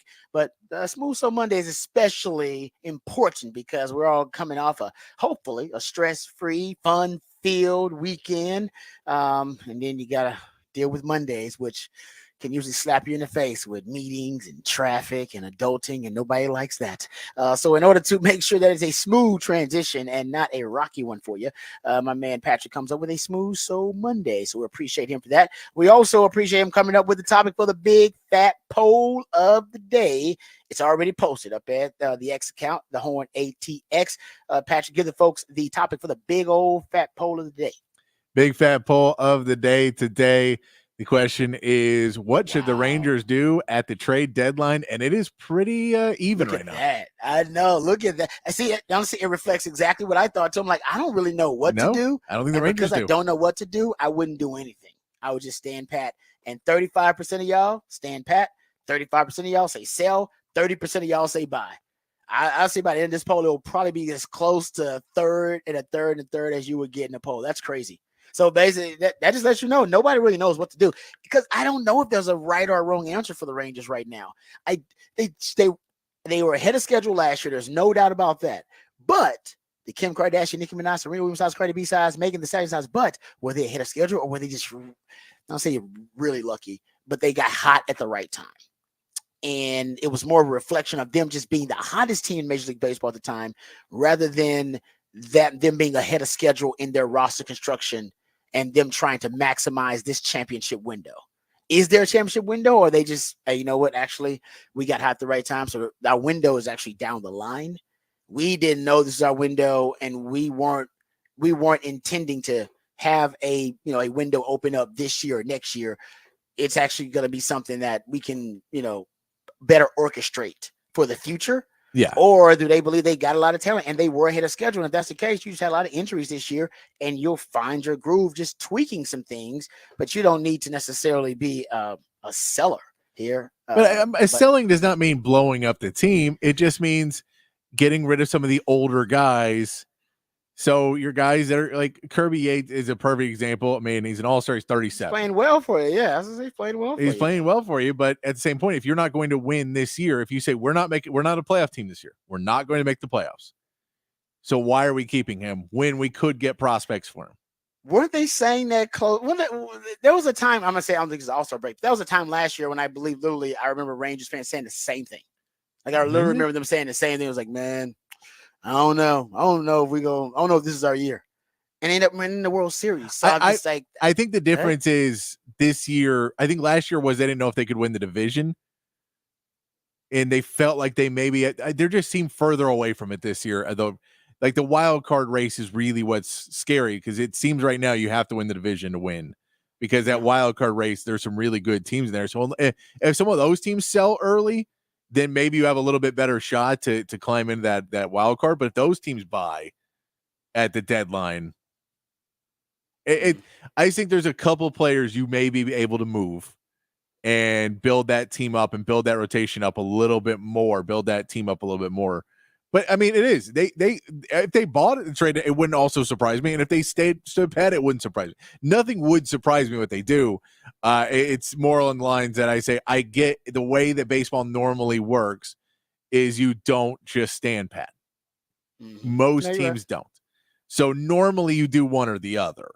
So if you say you're going to do one or the other, I would say they're probably will be leaning sell. And you also got to remember there's the regional sports network, that whole thing that's happening, that they're not getting that same revenue flow that they were before. So say, well, maybe we can get rid of a couple of these salaries as well and prepare ourselves to go make a run in free agency for another player or two in the offseason. If we don't pay these guys in the second half of this season, we can rework our finances and we'll be in a better place to go out and try and get some other guys. Yeah. No, you're right about that. It's just, I don't know. I don't think a lot of Rangers fans know either exactly what they're going to do. It'll be interesting to see what approach they take. But yeah, because I remember when people were jumping off the Rangers bandwagon last year. I mean, they had that really hot first start, and then they cooled off significantly to the point where they're like, man, that team is struggling, and then they just got red hot. Later on in the season, right at the right time, of course, and end up making a run to win the World Series. So I don't know where they think their window is. They got a lot of young talent, though. We know that. I mean, they got a lot of young talent. That's why last year, the thought was they were ahead of schedule, and we'll see what the Rangers do at this year's trade deadline. All right, good stuff there. Go check out the topic for the big fat poll of the day. Let's post it there at the Horn ATX. But we'll get to, I want to talk Team USA, the men's basketball team with a scare, almost losing to South Sudan. Then the Team USA women playing the WNBA All-Star team. They actually come up short and lose the second time that Team USA has lost in one of those All-Star exhibitions against WNBA. We'll talk about that, and of course, we'll get into the SEC preseason teams that were released on Friday. 13 Longhorns that were recognized on those 3 teams, and also, I believe the only schools in the SEC to have more were Georgia and Bama. than Texas with their 13 selection. So we'll get into that too, talk about that. But first, let's get updated, educated, and informed on all the top stories of the day with Patrick Davis and the Horn Headlines. All right, Horn Headlines brought to you by Top Gun Rentals and Lawn Equipment. Team USA survived a scare from South Sudan on Saturday, getting a stop in the final seconds to win 101-100. The South Sudan squad, coached by Royale Ivy, had a 2-point lead after the first quarter and then pushed the lead all the way to 14 points by halftime. Team USA came out with more energy in the third quarter, starting their bench, and with a 16-0 run in the third quarter, built a 5-point lead. But South Sudan fought back and took the lead before LeBron James was able to hit a layup with 8 seconds left to regain the lead for USA. Team USA plays Germany today in London in their final warm-up before the Olympics. In the MLB, the Astros won their series with the Mariners 2-1 and took the lead in the AL West. Yadier Diaz has a solid weekend, racking up 4 RBIs, and Yordan Alvarez hit for his first career cycle on Sunday. The Astros now head to Oakland to take on the A's as they look to keep their hot streak alive, with Spencer Arrighetti getting the start. And the Rangers salvaged a game in their series against the Orioles on Sunday, with Andrew Heaney getting his 4th win of the season after a Jonah Heim 3-run homer in the 4th inning. The Rangers now sit at 5 games under 500 as they begin their series with the White Sox, who currently have the worst record in the MLB. Michael Lorenzen will take them out in a home series the Rangers need to sweep. And that's your Horn Headlines.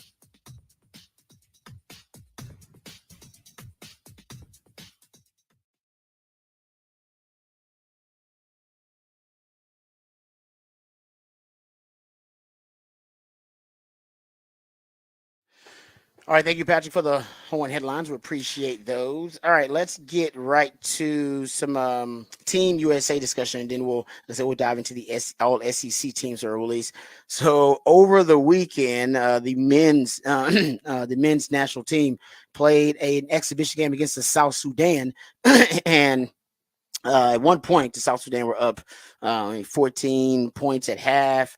They were up even larger than that. Team USA ended up pulling off a thrilling, dramatic win, 101-100. Had to have a game-winning stop, and LeBron James with a game-winning shot toward the end of that contest. He ended up with 23, 6, and 6. He was 9 of 13 from the field, and South Sudan made this thing interesting. The head coach of South Sudan, Longhorn fans will know him really well. Actually, his lifetime Longhorn Royal Ivy, who is currently a Rockets assistant. I'm upset because now Royal Ivy is getting a lot of love, and I thought the Rockets could keep him on that staff a little bit longer, potentially, until they become more of a playoff contender year after year for a couple of years. And then people start looking at the Rockets and their success and go, hey, man, this guy Royal Ivy, he's a damn good coach.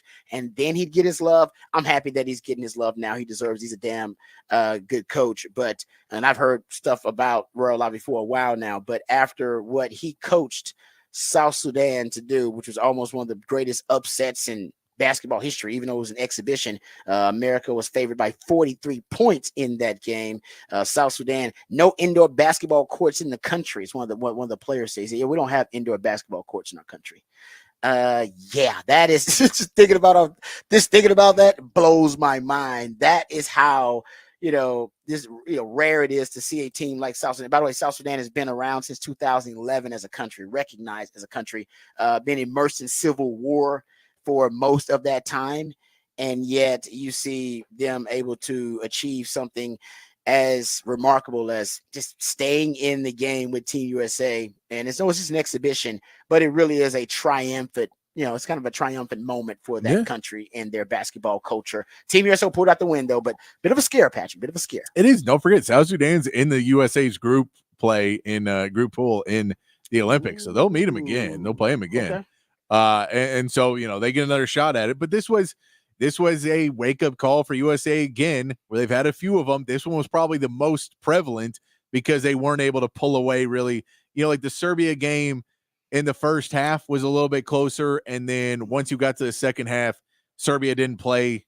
They weren't playing with the same intensity. Yeah. And South Sudan never stopped playing with intensity. They stopped doing the double teams quite as much in the second half. But they were very intense. They had a game plan. They knew what to go at it. Royale Ivy, who coaches in the NBA, knew how to attack NBA players. He knew what the weaknesses were, and I think that was a big impact he knew how to get guys and say, this is what they're not used to. Yeah. And this is what in the international game we can start to get away with a little bit more. We're going to be able to body them a little bit more in some of these places, and we'll be able to swipe at the ball when they go to the paint. So you want to close out them on threes. Don't give them open threes because they'll kill us if and they didn't. And it made that, USA shot terribly from three-pointers in that game. And they kept trying to jack them up because that's the NBA style of basketball a lot. That's international style. Because as much as people say it's NBA, South Sudan was jacking up threes too. They were just hitting theirs. And when those threes started to not fall as much in the second half, that's when USA was able to make their comeback. And they fought back. LeBron James understood the assignment in the second half. He's big and strong. Just carry the ball like a football, get downhill, get to the bucket, and then finish. But Anthony Davis played pretty well. Joel Embiid knew how to get to the line. Those guys just kind of went inside and started to get some of their bigs in a little bit more foul trouble, so that they weren't able to just play as intensely in the second half.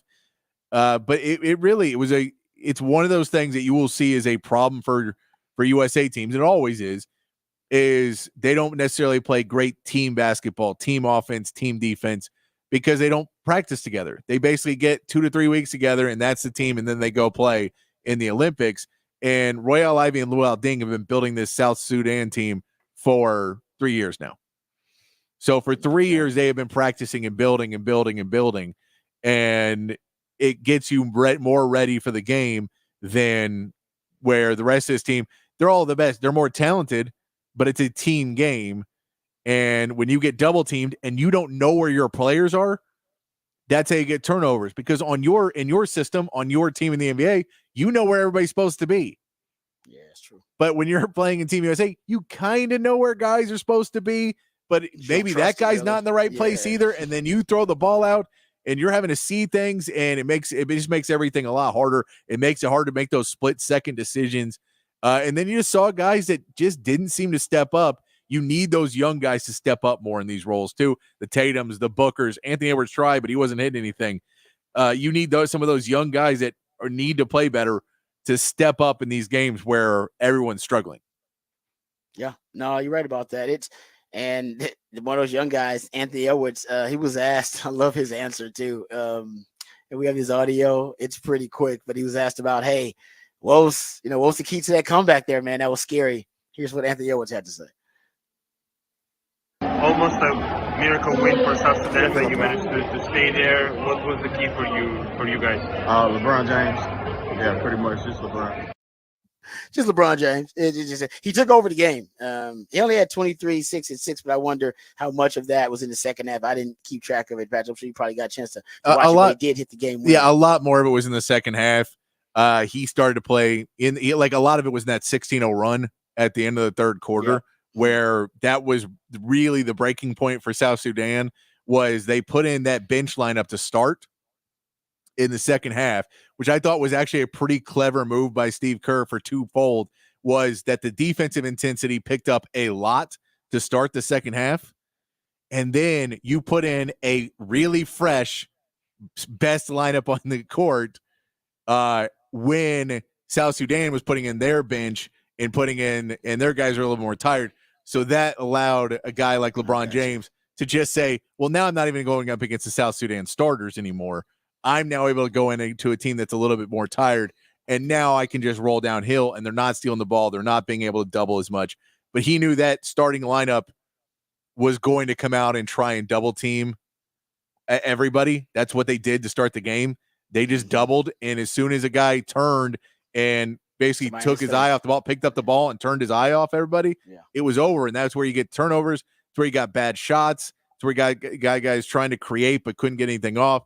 Anthony Edwards didn't want to drive. He just wanted to shoot threes, and a bunch of guys were just trying to shoot themselves out of it, which you don't really want to see in that game where Drew Holiday was 0 for 3 from three-pointer. It was – you have guys like Devin Booker who basically took 3 shots in the game or 5 shots in the game and didn't really ever seem to really get going. Tyrese Halliburton did not play well in the game. Bam Adebayo had been playing really well, didn't seem to step up that much in this game. You wanted to see Jason Tatum as a guy who is a big body guy like LeBron. Take it to the basket. Tatum's really good at that. Go ahead and do what LeBron did. And hopefully they can watch a game film and see what he did. And then they'll go, okay, this is what we do in those situations. When nothing's going right, we're still big and strong. We can go inside and get to the bucket. And then, they're not going to call everything. So finish strong. And that's the bigs need to learn how to finish stronger because they are missing so many bunnies around the rim. Because they're getting banged around a little bit more. They're getting banged around, and I think that they're not used to it. They're used to getting those calls, and so but just go up strong. It's high school basketball stuff, man. Go up there and dunk. Yeah, exactly. You're not getting the calls. Well, kind of go back to the throwback when you were more talented than everybody else, but you didn't get all the calls. Yeah. You didn't get, but you still can go out there and impose your will. How about this quote before we move on from Joel Embiid? Some people are being critical of Joel Embiid because of this comment. He said, quote, "You look at the talent that the U.S. has, but there's equal talent on other teams." He said, and the talent that's on the U.S. team, you also got to understand most of those guys are older. The LeBron now is not the LeBron that was a couple of years ago. So it's a big difference. Everybody would also tell you, and you can see for yourself, the athletic LeBron, dominant that he was a couple of years ago, is not the same that he is now. I think people get fooled by the names on paper, but those names have been built throughout their career, and now they're older. They're not what they used to be. So, which he's not wrong about the team is older, but there's no doubt this team, that's not a factor in them not playing at a high level versus international competition. No, it's not. That's not right. That's not a factor. No, there is more talent in other places now. That's true. There's more talent that is more used to the international game, and they have more team basketball. But yeah, the fact that they're getting older is not really and the fact you can go, okay, well then why did Devin Booker, Jason Tatum, why were those guys not effective? Come on now. Exactly. That's their young legs. They should be out there dominating. And if this is about the old generation and new generation, I'm with you. But I agree with you. And it's the irony of it is the dream team, the original dream team, did such an amazing job of spreading, basketball internationally and planting the seeds that would one day grow and thrive in these different communities around the world. They are their own basketball communities and basketball cultures. That was because of the dream team in part. And now that is making the latest dream team job a whole lot harder than it used to be because now those guys, hey man, they grew up playing basketball. Back in the day, they didn't grow up playing basketball. Now, because of MJ, they grew up playing basketball, watching NBA basketball, wanting to be an NBA player. It's great. It really shows you that it worked. All the effort and the resources they pumped into the spring game internationally, it was a home run. It really is grand slam for the NBA. But it's going to make the dream teams the challenge, that much tougher internationally, period. But they should still win gold. They just can't dunk. They're not going to blow every team out by 30, 40 points like they were back in the day. That might be some good money to make, though, because these lines are crazy. They had them favored by 43 points. 43 points. That's a crazy line. Nuts. There's 43 no points? Especially because where are they getting these lines from? Did you not see the last games? They didn't win any of them by that much. They haven't gotten close on any of these games. And yet somehow they're still no, they'll beat South Sudan by 43 points. What is that based on? We don't know where South Sudan is on a map, so we're just going to say that they're no good at basketball. We're going to do zero research on this. I will say they've only been around since 2011 in the country, so no indoor basketball course. I guess that was your thought, but you're right. That Luol Deng and Royal Ivy, that's what we didn't count on. Those guys done a great job building up that. And if you just look at the growth of Africans in the game since they've started that Basketball Without Borders, and so that are the influx, especially in the college game.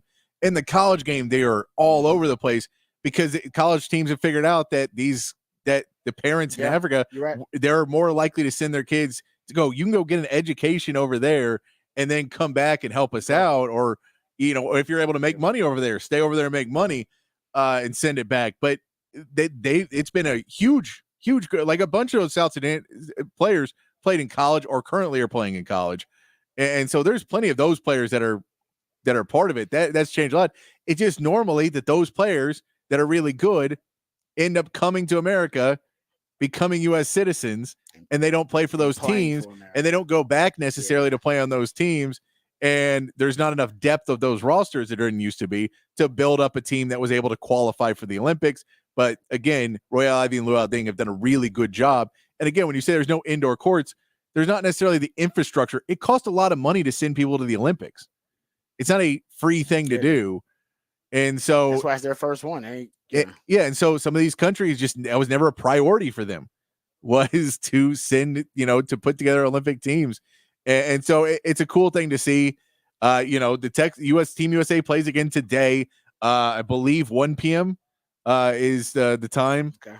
It's either 1 p.m. or 2 p.m. I can't remember off the top of my head, but it's in that 1 p.m. 2 p.m. frame. They're playing Germany. You get the Wagner brothers, both played at Michigan. They both play for the Magic now.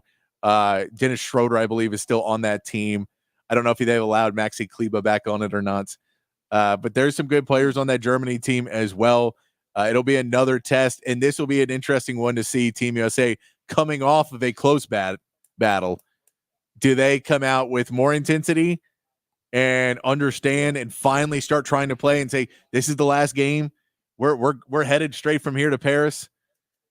The opening ceremonies are on Friday. Let's go ahead and really get ready and, treat this like it's a game in the Olympics. Or do they once again come out and try and do an exhibition game and Harlem Globetrotter it up for the first 8 minutes and then build themselves a solid deficit that then they're trying to fight out of for the next, quarter and a half, and then second half. I think Germany will be more like Serbia and some other teams that maybe pull off the dogs a little bit in the second half because they don't want to get, don't want any injuries in an exhibition game or anything like that. Royal Ivy and Luau Ding understood. No, man, this is our opportunity to go and put the world on notice. And they put the world on notice. They did. They won't surprise anybody in the Olympics. I'll tell you that. They will not, because they almost surprised Team USA there. But you're right. I'm upset because Royal Ivy now is probably even more fast tracked. Than he was before to be a head coach. And for everybody who's hoping for the downfall of Rodney Terry so you can hire Royal Ivy, just slow your roll a little bit. Oh, is that a thing now? Yeah, and I get it. Like, it's a thing because look, they've talked to Royal Ivy. They talked to him when they let Chris Beard go. They went and talked to Royal Ivy. I don't know if there's 100% that Royal Ivy wants to coach in college. It's a big difference. He may not want to go and do recruiting and what the NIL landscape is now, and having to go to boosters and donors and ask for money over and over and over again and try and get these guys. He may like what he's got going on in the NBA and want to be an NBA head coach. I don't know. I think he could be good, but we don't it's a different world. And once you get into recruiting, and one thing Rodney Terry does really, really well is recruits really, really well. So that's a different world. I think Royal Ivy is going to be a hell of a coach, but I'm not going to put the cart before the horse and say UT should go get him when Rodney Terry doesn't work out, because I know half you guys still hate him. I don't know why. Half you guys still hate him. Yeah, well, no, and I agree with you 100%. People don't realize that recruiting they're two separate jobs, guys. That's two jobs in one at college level for every major coach, and you have to love it, because if you don't love recruiting, it will wear you out, and it wears thin really fast. Going into households, having to try to woo teenagers. Trust me, man, that gets over really fast if you're just not into it. And the professional leagues, the NBA, the NFL, they're about talent development. They got separate departments for talent acquisition. You don't even have to worry about it if you don't want to. Now, if you want to dive into talent personnel, you can do that and try to become a personnel man / coach. People do that. It's got some great ones to do that. For the most part, you don't have to do it if you don't want to. You can just tell your GM everything you need, and he'll go find it for you. That's his job. At the college level, you are basically, part GM. You got to, acquire the talent. You are part recruiter, and you got to be the coach. It is. It's hectic. I know a lot of guys in the NFL are like, oh, hell no, I'll never go to college because I don't want to be the off season. At least I'll get 6 weeks. I'll get 2 months in the NFL. You don't get that in college. Yeah. Nope. That's recruiting. You're on the road. You may get a couple of days. Yeah. But you got to go recruit. But we can't say, I can tell you, because KD is a fan of Royal Ivy. That's one of the reasons Royal Ivy was on that Brooklyn Nets staff with KD, is he's a fan of him. And so, look, if there's any Texas coaching search, as long as he's not a head coach in the NBA, and even if he is, they'll call him. He was part of that search before, and for whatever reason, that it didn't progress much further. I don't know why, but it did not progress much further than them contacting him in the last coaching search. Yeah, no, I can see him just want to be an NBA guy. No question. All right, good stuff there. Before we move on, real quick, the WNBA All Stars, they beat Team USA. Team USA was full of like the WNBA veterans. A lot of these ladies going on their second, multiple Olympic appearances. And that team was star-studded, and they were favored to win. But the WNBA All Stars, full of some of the younger generation players for the WNBA, Caitlin Clark, Angel Reese, this younger generation that have really I think had their moment here for women's basketball and has really captivated a nation and really turned a lot of us into either women's basketball fans or quasi women's basketball fans. Even just watching for Caitlin Clark, I DVR'd the All Star game, I WNBA All turned it Star on. game, and I've never done that in my life. First time I've ever done that, so I'll give the ladies credit for that. Hell, So I usually thought they- didn't know the WNBA season started until well after the All Star game. you're the reason I knew this was all going on because you told me last week that, WNBA All Stars are meeting Team USA. So I was like, oh, that sounds like a great storyline. And I thought they missed a moment. Listen, women's basketball is having a moment in this country right now, and it's fantastic. It's great.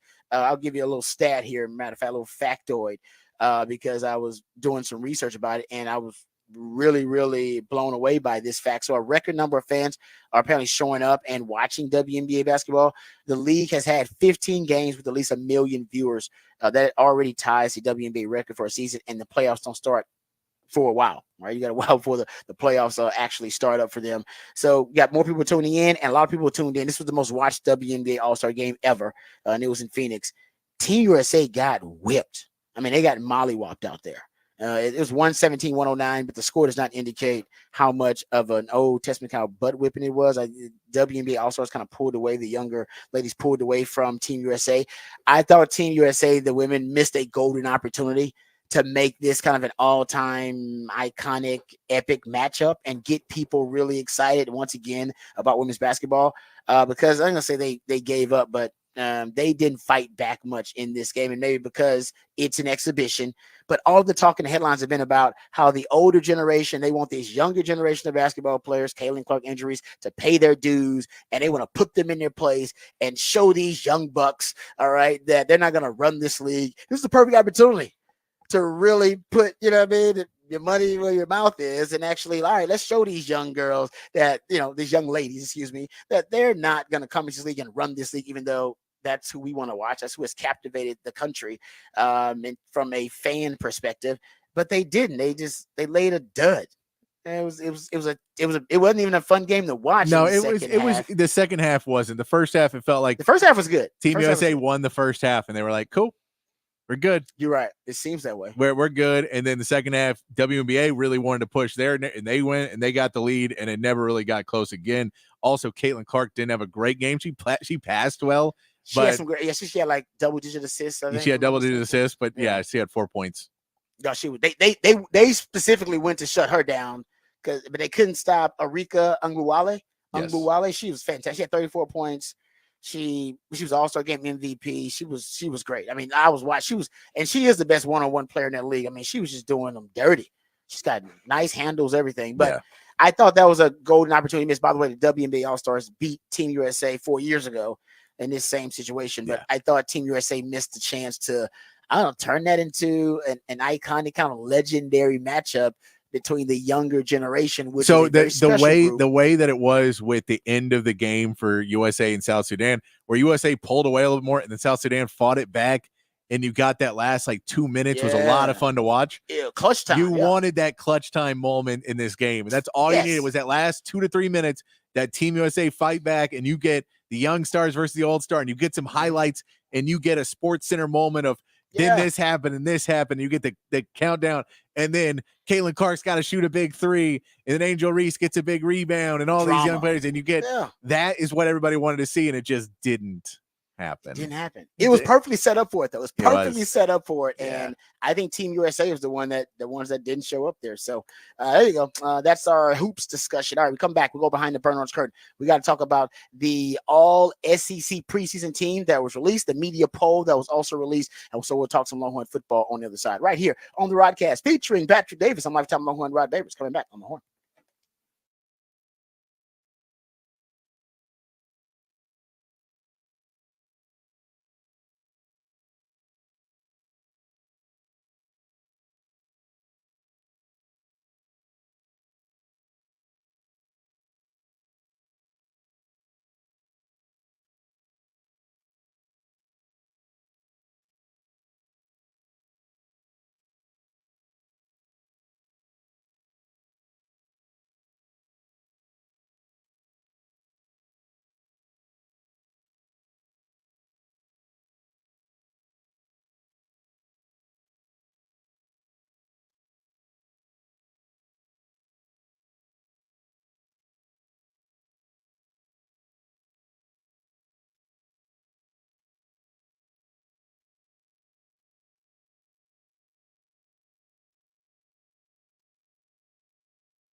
All right, welcome back to the Rodcast. Time to go behind the burnt orange curtain, talk some Texas football.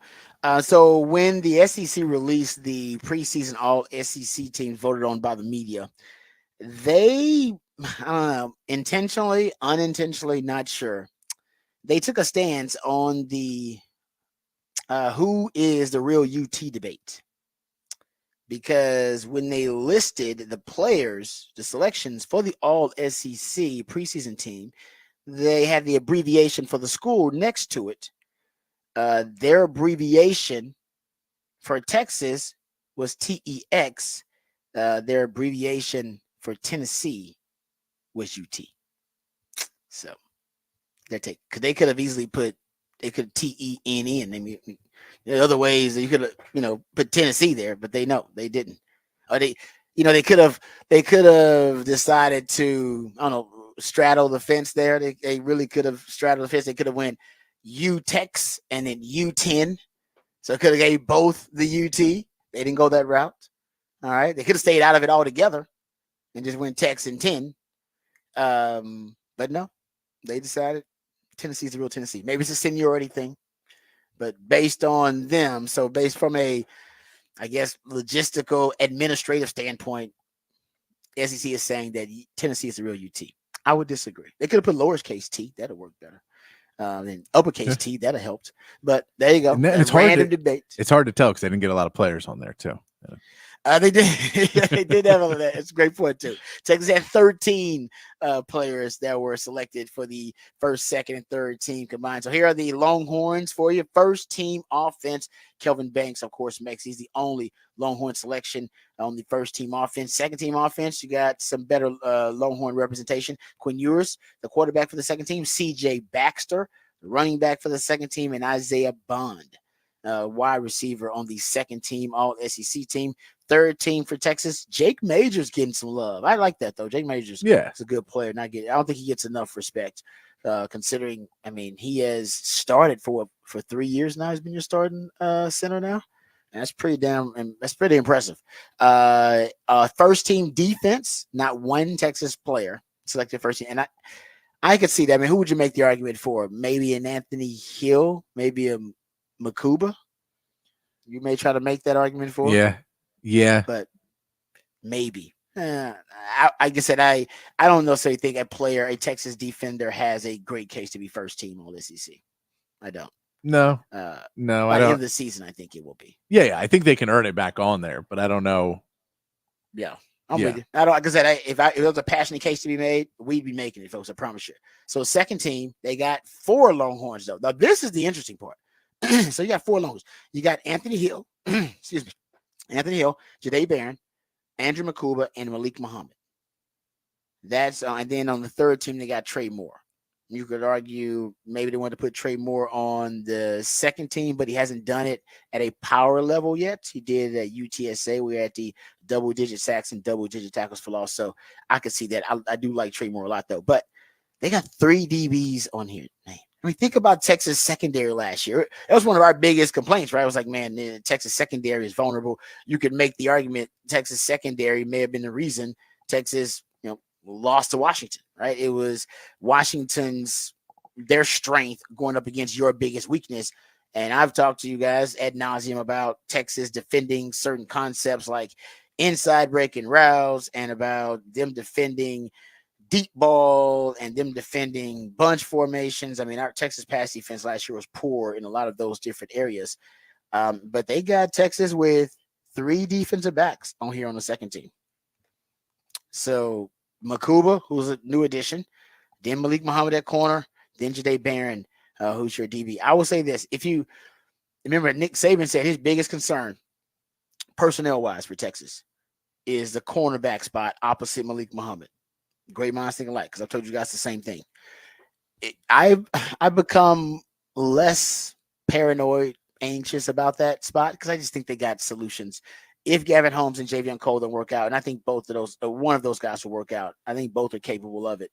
But if neither one of them works out, let's say both of them ends up being liabilities for you, and that's a huge weakness that teams are exploiting. You could always move Jadae Barron out there to corner, and because versatility is something they're starting to champion more and more. You could always move him out there, move Makuba down to nickel, and your safeties end up being Taft Daddy and Derek Williams as your safeties. Those are two guys who have starting reps already on their resume and starts under their belt, and they would be perfectly fine. It almost worked like a big nickel package, which is 3 safeties, which is probably where you could go. If you move Jay Barron out there, you could just go with a big nickel. Or you could move Jalen Gilbo into the nickel role and just keep your safeties where you are. So if you like your depth at safety, move Makuba down there. If you don't like your depth at safety, then move Jalen Gilbo in there because you apparently coaches like him, and then he can play the nickel and move Jay Barron out. So either way, I think you got multiple contingency options. So I'm not that stressed about that cornerback spot actually right now. But 3 DB, so maybe this is the year the defensive backs take that leap. The Texas defensive backfield takes a leap, and is no longer a weakness because I think since Sark has been there, the secondary and the pass defense has been a weakness. All right, specialists, you have Bert Auburn. He makes it first team as a place kicker. Will Stone makes the second team as a kick specialist for the Longhorns, and Jaden Blue makes it as an all-purpose on the third team. And Will Stone was on the second team. So you have 13 players altogether. Only Bama and Georgia have more players selected on the all SEC preseason team voted on by the media. So you're deeper. You're as deep as any team in the SEC other than maybe Georgia and Bama. You're still probably as deep as them. I think they have 15. So it's a negligible difference. You just don't have the high-end elite prospects everywhere except for Kelvin Banks. I think Quinn Ewers has a chance to be a first-teamer by the end of the season. And I think one of those DBs, they're all capable, but one of those DBs has a chance too. And C.J. Baxter. C.J. Baxter's got a real chance. Remember Nick Saban said C.J. Baxter was the most impressive running back that he saw last year. If that is the case, there are not a lot of elite running backs in the SEC.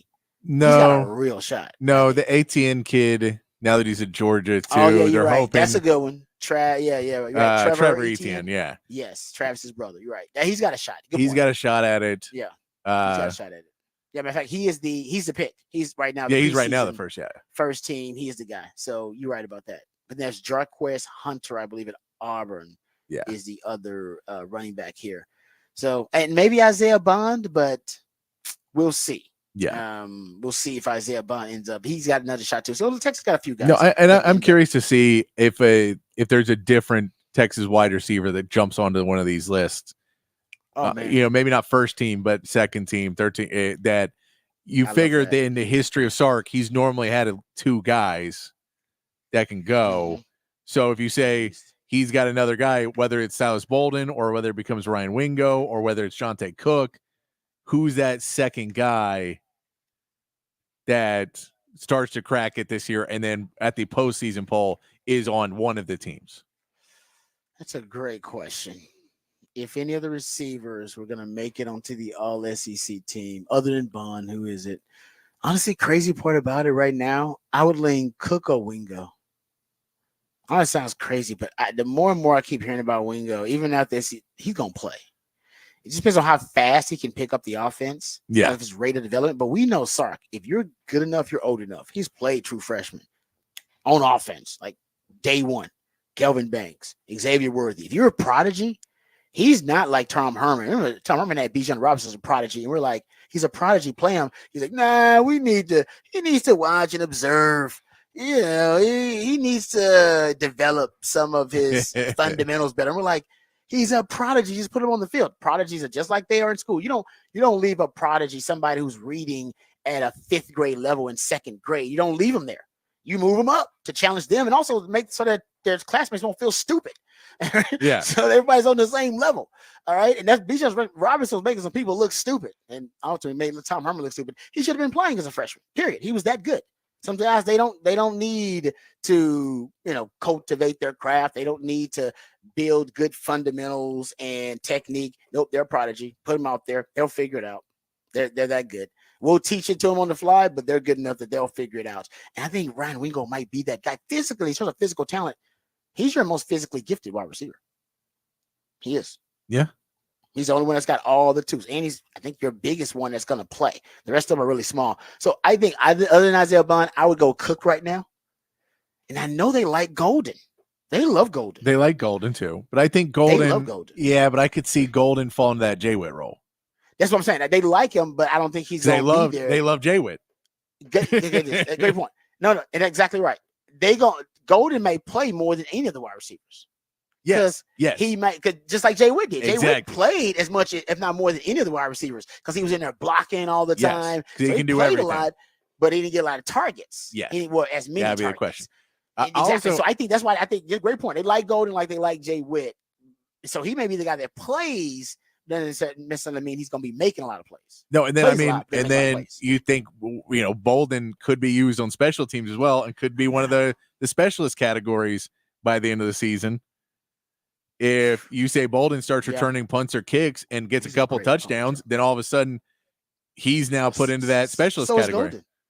Golden's a Golden's a better kickoff returner than Keelan Robinson, and Silas Bolden is. He's not as, I don't know if he's as good as Xavier Worthy, but guys, I'm telling you, it ain't far. His punt return ability is not that far from X-Man. It's gonna sound crazy, but he only had 3 of them last year, and he only did it because his teammate got hurt. He had a teammate got hurt. His coach was like, "Go in there. I need you to return punts." He's like, "All right." He went and returned punts. I got the first one. He like broke for like 30, and somebody got him like a shoestring tackle. He came back to the sideline, told his teammate, he said, "I'm gonna take the next one to the house." And I believe he took the next one to the house. He was like, "No, this is actually pretty easy. I can do this." And he took the next. He just was unfamiliar with it. He was like, "It's kind of weird being back there." And then he said, once he caught the football, instincts took over. Boom.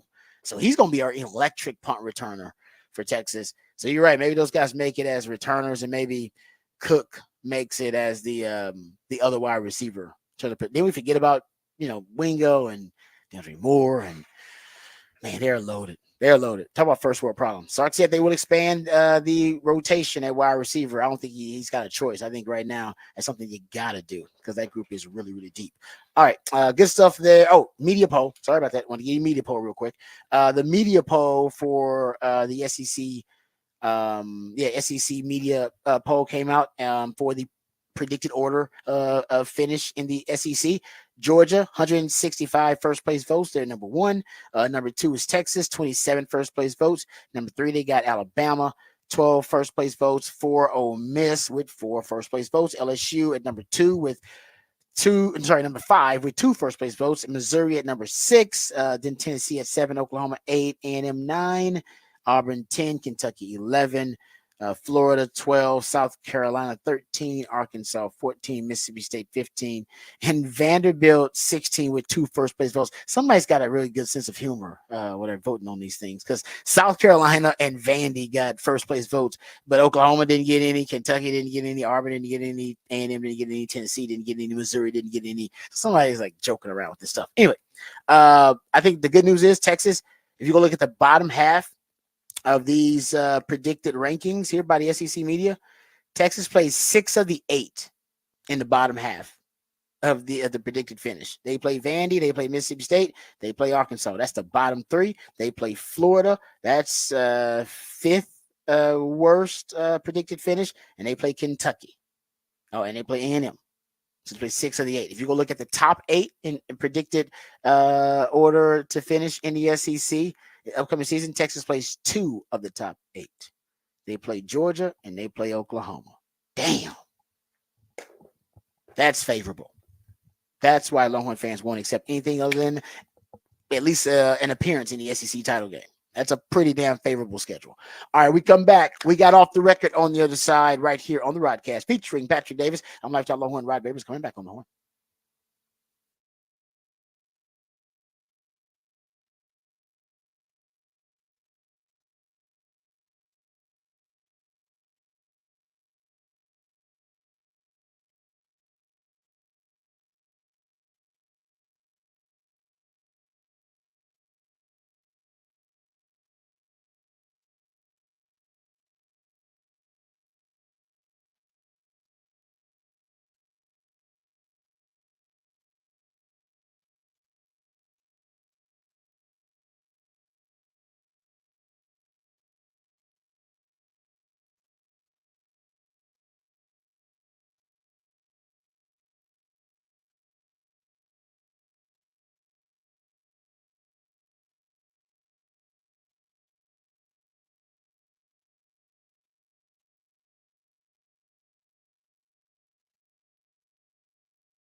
Mm-mm.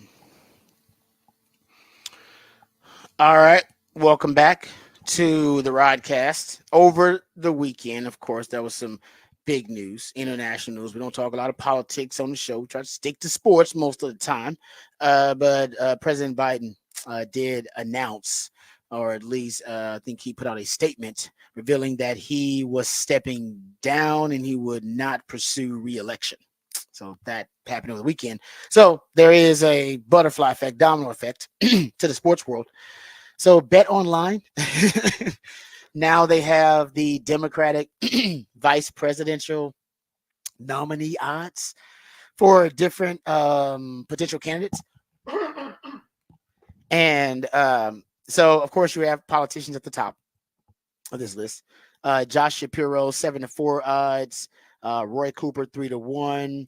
Andy Bashir, 5-1. Mark Kelly, Mark Buttigieg, 8-1.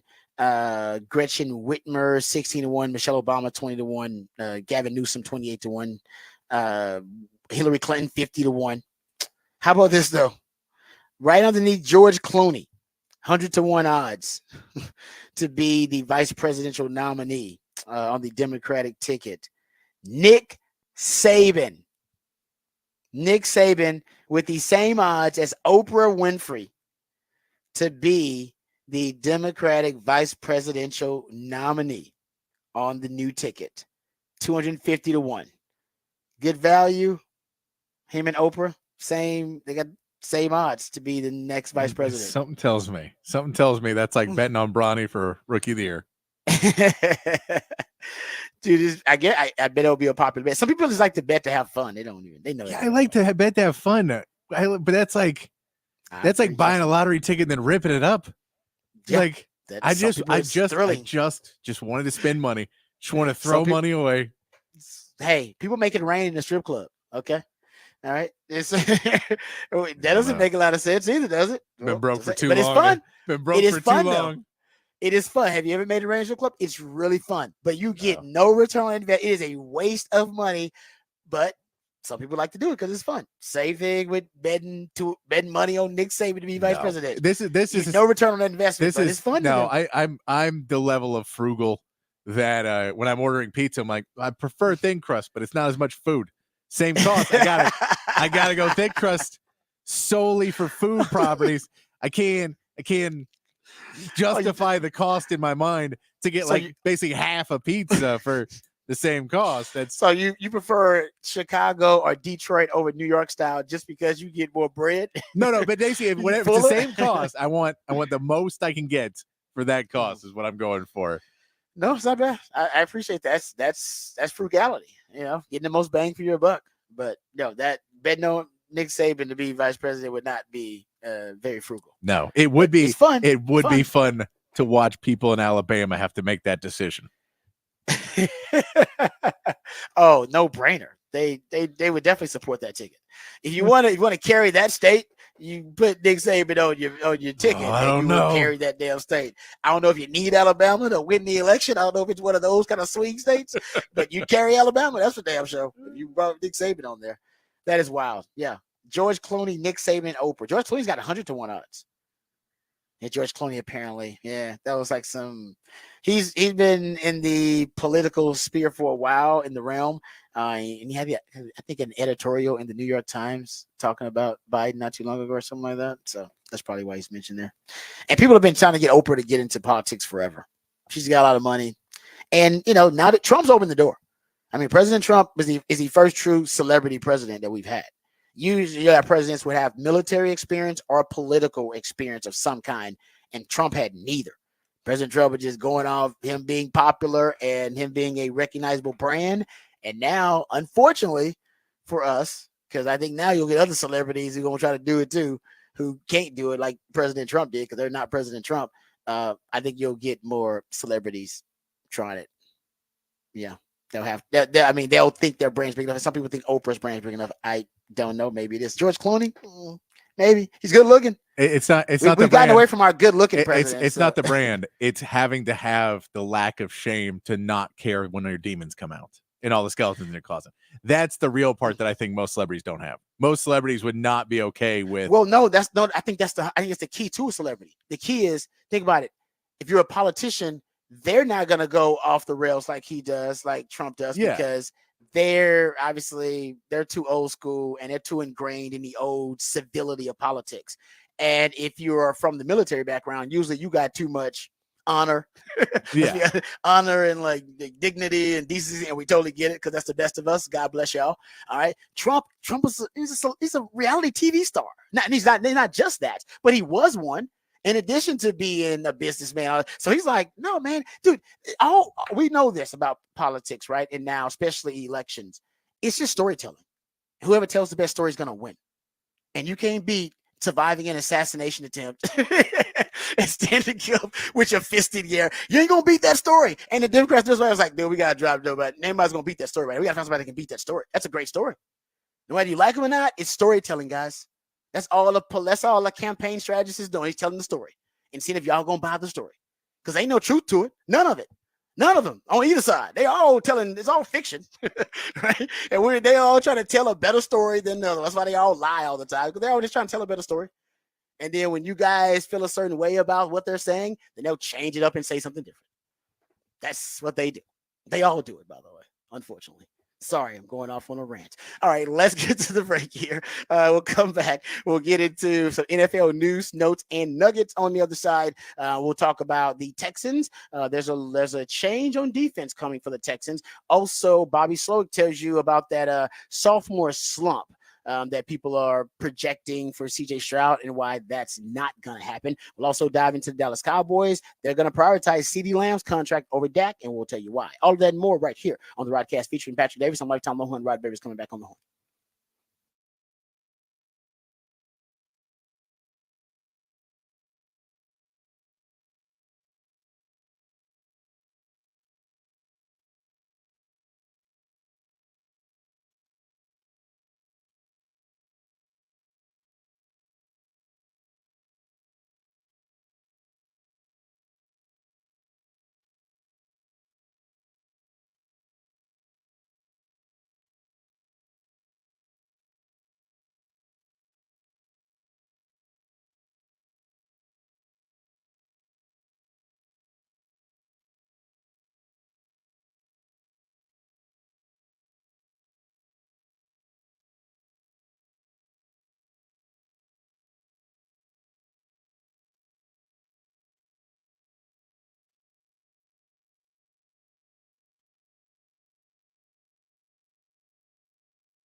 Welcome back to the Rodcast. It is a Smooth Soul Monday edition of the Rodcast. That's when my co-host, the ideal Patrick Davis, who handles all the musically themed days of the week, that's when he chooses jams specifically meant to make your transition from the stress-free, fun-filled, relaxing weekend to the hectic, very stressful work week, starting with a Monday. You probably had meetings. You probably dealt with some traffic. You probably had some adulting to do. And that means Monday can slap you in the face. So in order to make that a smooth transition for you, he presents a Smooth Soul Monday. I appreciate that from my man Patrick. We also appreciate the topic for the big fat poll of the day, which, matter of fact, we're going to get to here later on because we got a Rangers report and it is Rangers related. So we'll talk Rangers, which we've been doing all morning because of the topic for the big fat poll of the day. We'll get to that. And in our Rangers report, we'll get to it again and discuss that, and also discuss the Rangers weekend and what went down with them and the Orioles. We'll do that. We'll also talk NFL here. We got some sound from Stephen Jones talking about the Dak Prescott contract negotiation. Got some sound from Bobby Slowick. He has a message for those who are they are predicting a sophomore slump of some kind for CJ Stroud. We'll dive into that a little bit. Also, we have sound from the defensive coordinator from the Texans, who's giving you a little tidbit about a strategic change personnel-wise for the Texans on defense. So we'll get to that audio on the other side. And yes, the viral video of Xavier Worthy catching the 60-yard bomb from a scrambling, fading away Patrick Mahomes and a 60-yard bomb that ended up being a touchdown on a post route. We'll discuss it because I think it's an omen. I think it's just a tease of what we are to see this upcoming season if Xavier Worthy is not going to work and stay healthy. He's actually not even healthy right now. He's got a wrap around his hamstring. One of his hamstrings, he actually has some hammy issues, but he's still practicing.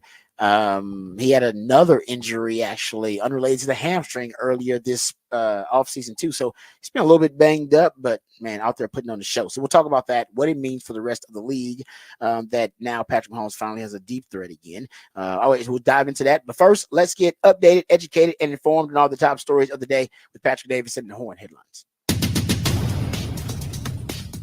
All right, your Horn Headlines brought to you by Top Gun Rentals and Lawn Equipment. Team USA survived a scare from South Sudan on Saturday, getting a stop in the final seconds to win 101-100. The South Sudan squad, coached by Royale Ivy, had a 2-point lead after the first quarter and then pushed the lead all the way to 14 points by halftime.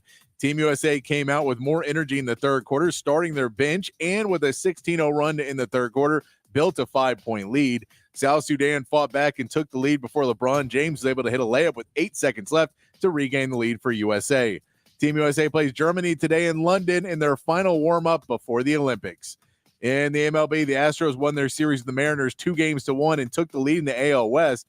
Yannier Diaz had a solid weekend, racking up 4 RBIs, and Yordan Alvarez hit for his first career cycle on Sunday. The Astros now head to Oakland to take on the A's as they look to keep their hot streak alive with Spencer Arrighetti getting the start. And the Rangers salvaged a game in their series with the Orioles on Sunday, with Andrew Heaney getting his 4th win of the season after a Jonah Heim 3-run homer in the 4th inning. The Rangers now sit at 5 games under 500 as they begin their series with the White Sox, who currently have the worst record in the MLB. Michael Lorenzen will take the mound in a home series as the Rangers need to sweep this weekend, and that is your Horn Headlines. All right, thank you, Patrick, for the Horn Headlines. Never a good thing when you need a sweep. I mean, they're the worst team, the worst record in MLB, the worst record. You gotta win the games. You gotta win the games you're supposed to. No, you're right about that. We'll get to more Rangers discussion in our Rangers report coming up here momentarily. But first, let's talk some Cowboys. A couple of stories here. Let's first talk about CeeDee Lamb and the Dallas Cowboys. So this report comes from Calvin Watkins of the Dallas Morning News. He is reporting that this is, I guess, good news that the Cowboys are working on a CeeDee Lamb contract. He says the good news is the Cowboys made Lamb their number one priority. According to a person with knowledge of the front office's thinking, the Cowboys are putting Lamb's contract extensions ahead of Dak Prescott's contract extension talks.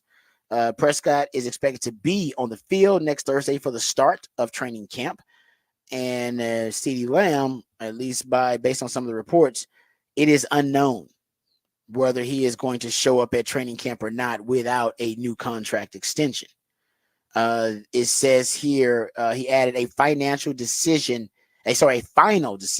hasn't been made if Lamb will hold out from camp. You guys know how I feel about this. The holdout is old. That's so early 2000s.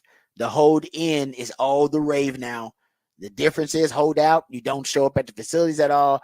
You're just persona non grata. Nobody talks to you. Nobody sees you until you get the contract extension signed. And then boom, you just magically show up at training camp. And usually the coaches are a little upset with you because you're behind in the work. All right. Teammates, hey, you know what? They know you got to get your money, but you spend no time with your teammates. You're not building rapport and chemistry with them at all. Management's upset with you because that was just a hardcore negotiation. They had to, I'm sure there was some heated, angst in that negotiation between the two sides. There always is. And you also have the fans, right? The fans, they usually turn on you a little bit in these contract negotiations because they believe, the players are only about the money. They're selfish. They don't care about the team. They don't care about winning. They only care about themselves. And then the media, of course, they're not helping the situation because the media just want stories. So they just want access to you. They're just like, hey, I don't give a damn. Can I get access to you? Because that's my job. And you don't get access to them. They're like, you know what? I'm just going to write what I want to write, man, because you ain't got no access to you. So I got all kind of conspiracy theories I can throw out there about what's going on, this and that. So really the forces are working against you with the holdout. But the hold in is brilliant. You get to show up. The media sees you. So you may not talk to them, but they see you. You can talk to them if you want to, but they see you. And they're like, oh, he's there. I got a story. He's there. It's the hold in. That's the story. Boom. Teammates like you because you're going to the meets with teammates. You're eating meals with your teammates. You can even go out there and stretch with your teammates before they practice. And then as soon as they start practicing, doing drills, you just walk on over to the sidelines very casually, start talking to the owner or to the GM, and you maintain a friendly relationship with them as well. Because they're the guys who are helping negotiate your contract. Now, you're not doing it, but your agent is. But you can go over there and be cordial and be congenial and say, hi, how y'all doing? How's your daughter? Oh, man, that's pretty good. Yeah. And then they go, he's such a good guy. We got to get this deal done, man. I really like him. He's nice. Look at him. He's hanging out here. He's not selfish. He's not trying to be at home playing a video game or smoking weed, going to the strip club. He's here hanging out with his teammates, trying to build chemistry and a rapport. Boom. It's just the hold in is so much better than the hold out. And I don't even know why we even hold out anymore, guys. The hold in, it will always work in your favor better than hold out. Now, if you don't want to go there, I get that too. You just want to break. You want to be away. Some guys use an excuse to, you know what, I don't want to be around them. I don't need to. But if you are trying to gain favor whilst negotiating a contract extension, the hold in is the way to go. Yes. But no, a lot of people, say most people, don't like confrontation. And the hold in is a lot of confrontation. It is very much, that's true. You are constantly in confrontation with your coaches, with your general manager, with your owner. You're in constant confrontation because they keep walking over and go, hey, do you think you're going to drop on? You have to go, no, we know, the deal. You know the deal. Can't do it. And so, I don't know, CeeDee Lamb had his skills camp, I think this weekend, and didn't speak to the media. Was out there with the kids and doing that, but would ask to not speak to the media. So he didn't give them anything. So there could be that he says, you know what? I don't want to go deal with the dog and pony show because who does a dog and pony show better than the Cowboys? Nobody. And so I know if I go in the hold in, then there's cameras pointing at me nonstop. Jerry's going to be down there and taking pictures with me to make a point that he's being the good guy and that I'm being the guy who's not practicing. And he's like, I know what it's going to be, and I don't want to go deal with Jerry constantly asking me why I'm not on the field every 8 minutes. So I'm just not going to go. And I'm going to go work out, and I'll be getting ready, and I'll be getting ready in my own way. So I could see why somebody wouldn't want to do it, but it's going to cost you a lot of money. Mm-hmm. And it doesn't necessarily earn you any favors with anybody in the media. I'm with you. If you can withstand the mental part of doing the hold in, then it's definitely the better option. You can avoid management at the facility too. They're not always. First of all, you never see the owners. Like I tell you right now, I played multiple. You never see those guys. They never come down there. The GM is probably the highest profile guy. Yeah, I know, but you can avoid the GM. But it's Jerry. They're Jerry has him call him coach. Jerry's probably different. You're right. Jerry's different. You're right. Jerry's different. But most of the time you don't see him. And I'll say that you can go to the film room, watch film on your own. You can go to the gym. You can go work out. Yeah. You can go work out on a separate field. They got like 18 fields out there. You can go another field and work out on your own. Just go out there and just run little laps.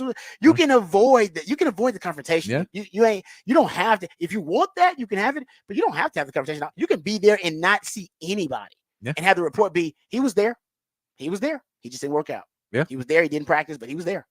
So that's all. To me, that's what you want in the whole thing. You just want people to say he was there. Yeah. He was not at home doing God knows what. He was with his team. That's the beauty of the whole thing to me. But you're right. Confrontation may come. If they want to make it awkward on you and put pressure on you, they could do that. If they're that kind of an a-hole organization, and you may get some of that. And if that's the case, then maybe it could be difficult. But man, I think it's worth it. I think it's worth it ultimately because you'll gain favor because when they ask you, hey, it was, for me, it was all about the negotiation with the team to get my value. It was never about whether I wanted to be with my team. And it showed like it was killing me to be away from my team. It killed me. I didn't want to be away from my team. I never want to be away from my team. I always want to be with my team, no matter what the situation. And you know what? I'm still going to do it. Even though I can't practice, I'm still going to be with my team. No, and I'm with you. I'm a team guy. And I think that's kind of what it shows. Because holding out is the ultimate selfish move. It is a me move. It's me. Yeah. It's about me. And it's about me right now. And it's like, okay. And everybody says that. But that also going to put fans against you. It's going to put management against you. The media might work against you, like I said. So in order to combat the ultimate me move, do a we move. Go sit down being around my team. I love being around my team. I got to get my money, but I ain't going to stop me from being around my team because my team is what's most important to me. I'm in the political mindset. It just looks good. The optics of it are great. The optics of it looks fantastic. Like you said, you may not gain that much from it, but the optics are fantastic.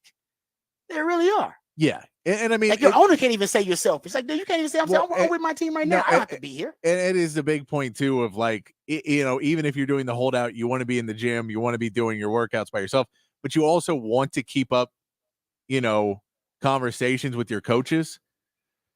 And like, that's a big part of it. And that's, again, where your confrontation is going to be anyway, even in the holdout.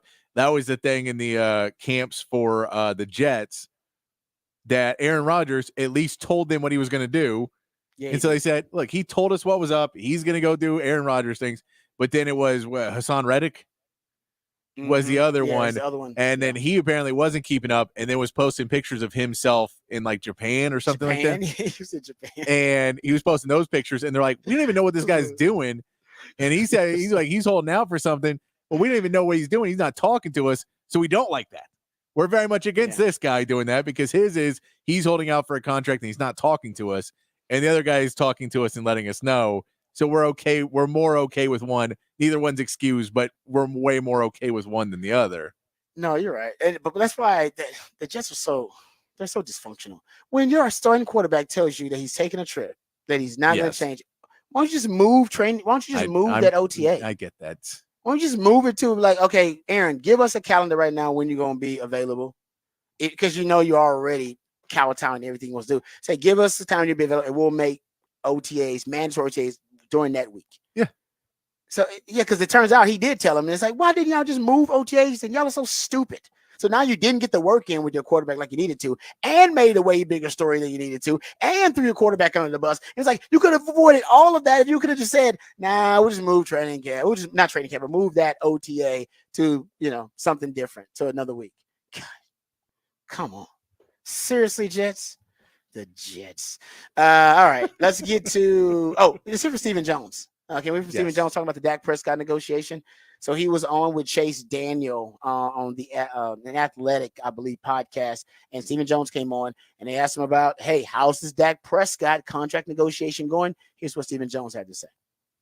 Are you confident, Stephen, that you can get Dak done? Because as you know, he's in the last year of his contract. Mike McCarthy's in the last year of his contract. Those are the two most important positions in all of sports, really, a head football coach and his quarterback. They're both going into sort of lame duck years.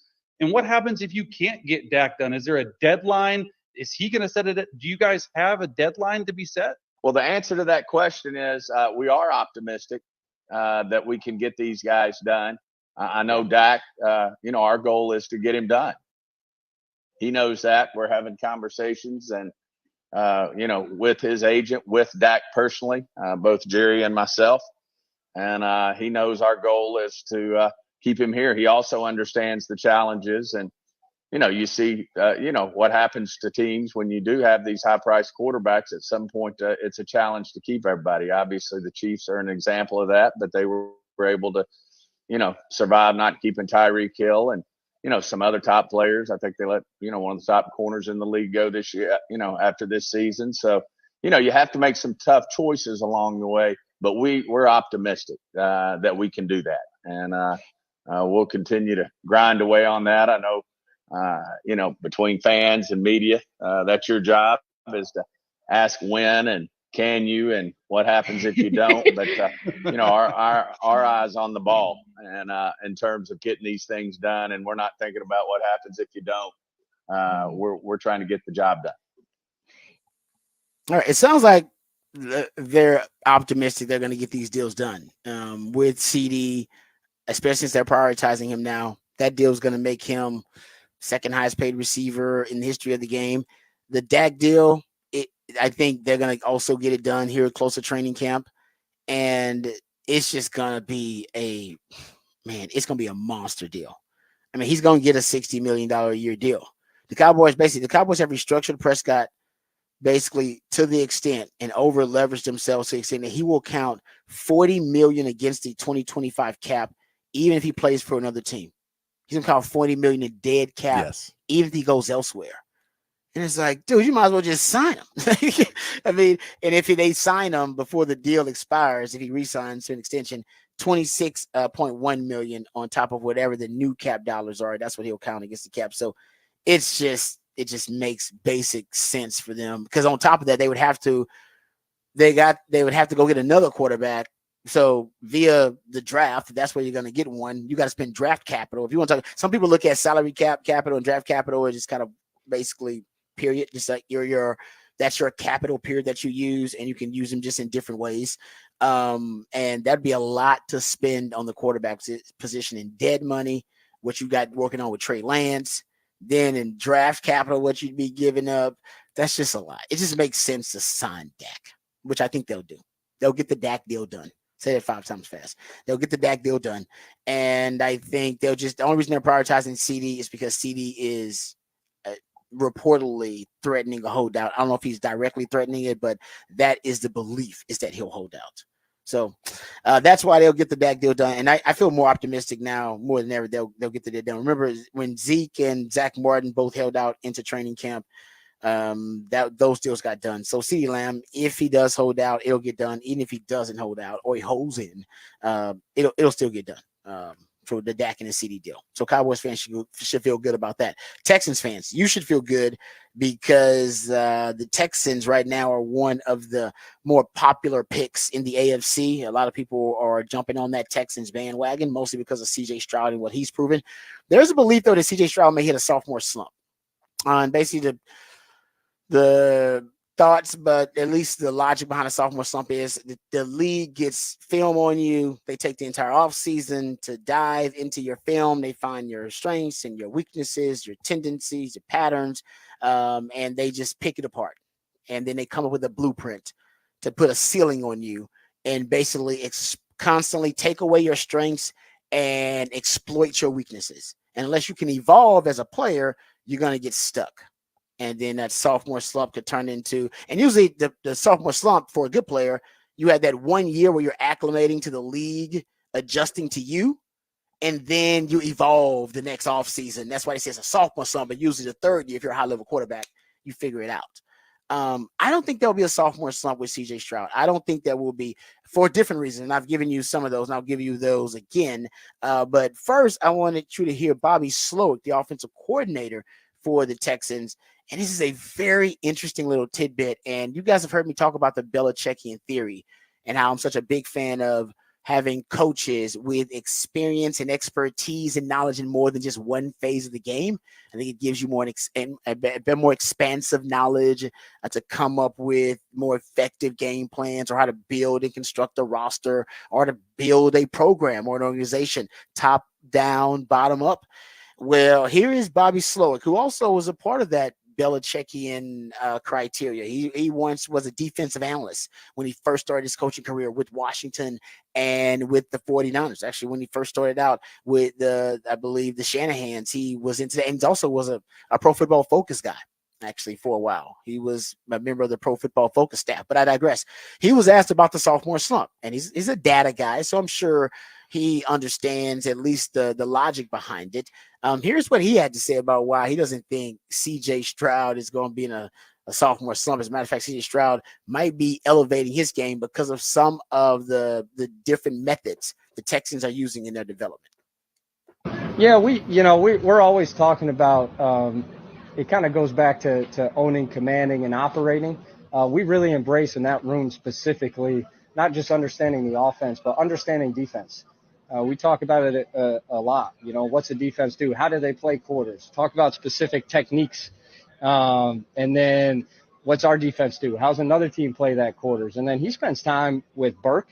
He spends time with D'Amico. He makes sure he soaks in information from defensive coaches to hear their side. And that really, once you get that knowledge, once you get that foundation, that really is what enables us to go play against whatever the defense does, regardless of how they adjust us. It's inevitable. They're going to make changes from what they did last year. There's things we were really good at that may not present the same way this year. And that's our job, to evolve and to continue to grow. There you go. Talking about evolving and continue to grow. I've told you guys before, I don't see a sophomore slump. I don't, just because the Texans had so many reasons to be bad last year. They were the number one penalized team on the road in 2023. Told you guys that. So it should have been even worse on the road. The Texans defense surrendered 48% of automatic first downs on third down plays. Like, they were really undisciplined last year. Even though, like I said, I like D'Amico Ryans, they were an undisciplined team last year. The special teams unit was a top 10 penalized group in 2023. They accounted for damn near 15% of their penalties just on special teams alone. God, sometimes that leads to first downs for teams. Overall, I pointed this out too.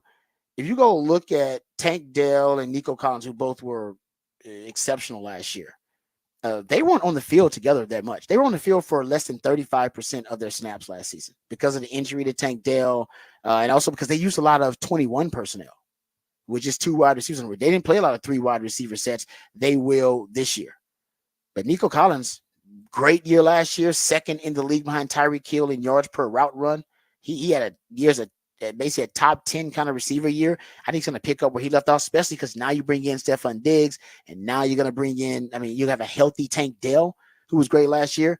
Remember I told you the running game was abysmal. They were, last year, the Texans were, when a team basically loaded the box against them, which teams did a lot because they really just couldn't run the football. They wanted to force a young quarterback to try to beat him, and he beat them. They were 29th in yards per carry, 29th in success rate, 28th in EPA per rush when they went against a loaded box. But overall, the run game last year, just running back run game, they were 26th. Texans they've basically had 3 or 4 consecutive years with one of the worst run games in the NFL. And now with Joe Mixon, the run game's going to improve too. Their running game by year, 26th, 31st, 31st, and 31st. If you look at just their running back run game and where it was ranked. I told you guys about the injuries time and time again. Like the injuries they had basically were the most injured team in the NFL overall last season. They had the most total games missed because of injury. If you go look at overall, and if you go look at injury luck, basically adjusted games lost, the Texans offensive line had the most games lost due to injury since 2001. So you're talking about 20 plus years.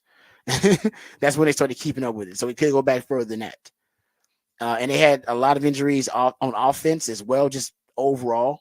They also had, you go look at just on the offensive side of the ball, they had 30 adjusted games lost. Oh, they had over 30 more adjusted games lost than their next opponent on offense. Fifth most injuries on defense, the most injuries on offense, yet they still made the playoffs, won a playoff game, won the division with a rookie head coach and a rookie quarterback. And by the way, that hadn't happened since 1920. Decatur Staley's George Hallis and Dutch Sterneman were the rookie quarterback and the rookie head coach the last time a rookie pairing of head coach and quarterback won the division. It's just, you just don't see it very often. So I don't see a sophomore slump because everything around him is getting better, including himself, like including CJ Stroud himself. He's getting better. I love that Belichickian method they're using to really expand his knowledge base. All right, one other cut here. Can we get to this? This is Matt Burke, the defensive coordinator for the Texans, and who Bobby Slowick just referenced there and said, "Hey, he sits down with Burke sometimes." He was talking about their defensive coordinator. Matt Burke revealed something about Jalen Petrie. Here's the personnel change that a lot of people are talking about on the defensive side of the ball for the Texans. Here is Matt Burke.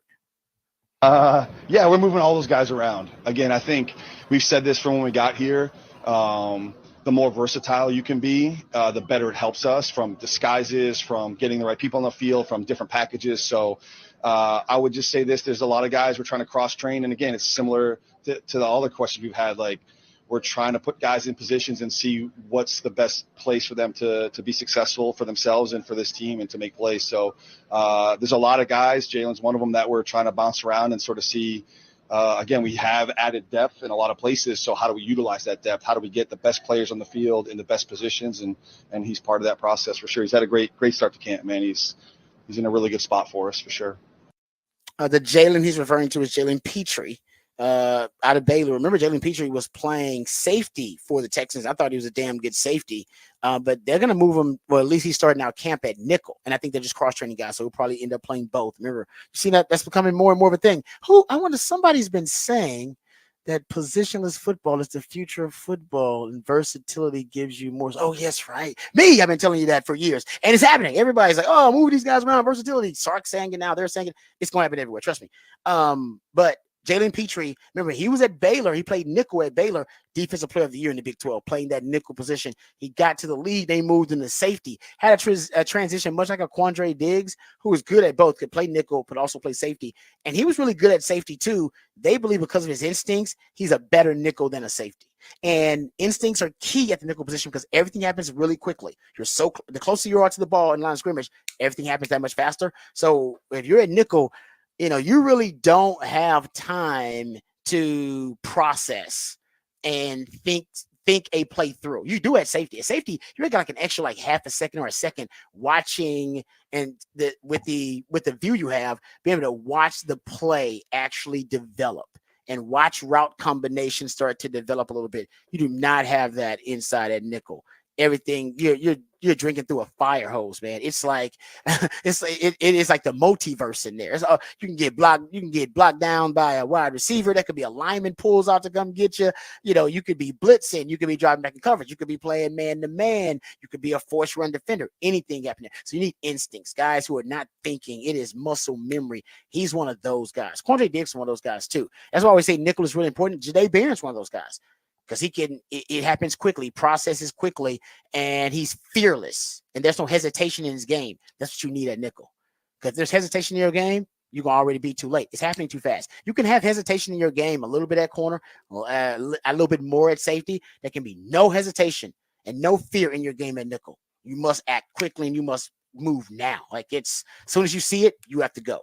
Jadae Barron's good at that. Jalen Petrie's good at that. Those are the kind of players you won't play nickel. All right, when we come back, we'll talk about the kind of players you won't play in wide receiver. Kansas City's got a lot of them, including Xavier Worthy. Right here, when we come back on the Rodcast, featuring Patrick Davis on Lifetime Longhorn. Rod Davis coming back on the horn.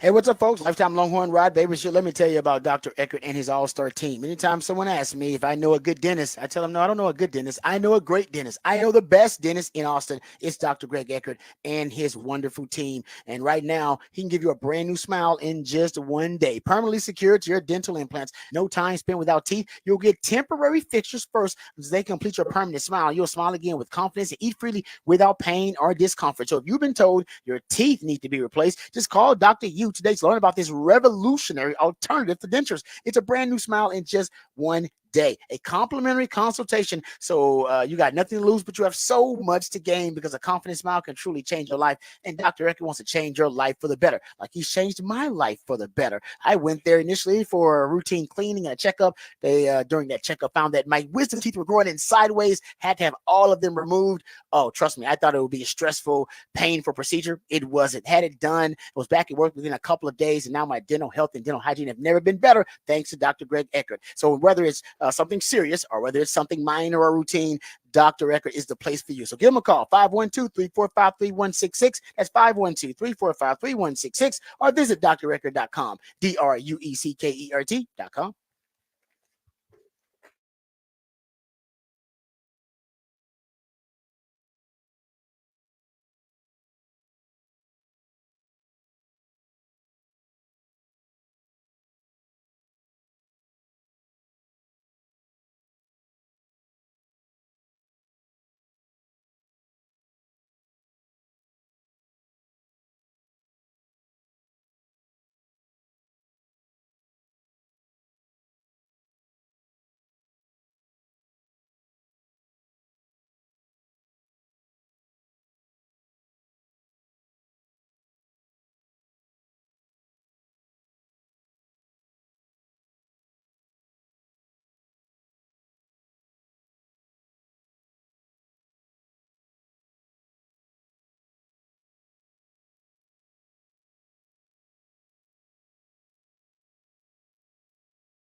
All right, time to get to our Rangers report. Rangers did get a win in their last game against the Orioles, a 3-2 win over the Orioles on Sunday afternoon.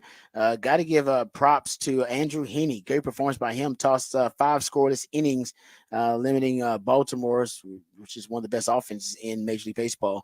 He had 100 pitches, were a season high for him. He also has only notched 4 wins this season. 2 have come against the Orioles. It's pretty damn impressive. And he hasn't really gotten the run support he's wanted. He entered the day having posted a 3.0 ERA over his last 14 games. He had received 2 or fewer runs of support in 11 of those starts. Got to be feeling pretty lonely out there on the mound for Andrew Heaney, but has been pitching pretty well. Heaney also last 2 months has posted a 2.81 ERA in 15 games since the beginning of May, dropping his season ERA from 6.26 to 3.60. So now he's has now allowed 3 or fewer earned runs in all 14 starts over that span, the longest such streak of his career and the longest by a Texas starting pitcher in a single season since Kyle Gibson did it in 2021. According to StatHead, Heaney is just the fourth left-handed pitcher in franchise history to allow 3 or fewer runs across 14 consecutive starts. So there you go. Andrew Heaney lighten it up a little bit. Also, the topic for the Big Fat Poll today, in case you have not seen it, it is Rangers related as well. Go check it out on the X account at the Horn ATX. The Big Fat Poll today wants to know, what should the Rangers do at the trade deadline? That's what Patrick threw out there. And you guys are pretty close to being split 3 ways on this one. Buy, sell, or stand pat. Stand pat was leading, but now sell is leading. 38% of you think the Rangers should sell at the trade deadline. 33% of you think that they should stand pat, and 29% of you Rangers fans out there believe they should be buying. They're pretty close. I bet by the time this poll is up in a couple 20 hours, I think it will be probably close to better than even 30. Yeah, I think it will be too. It's interesting. Andrew Haney's one of those names that I've seen thrown around in trade talks as somebody that has played well, but he's thrown so many pitches this year. He's been one of the few guys who's basically been healthy all year.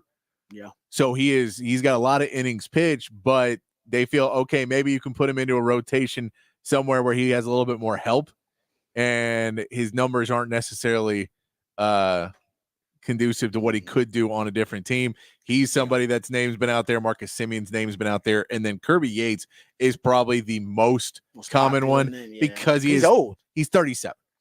So you say he's 37. He was an all-star this year, a reliever. Everyone needs bullpen help. It's across the board. Everybody wants bullpen help.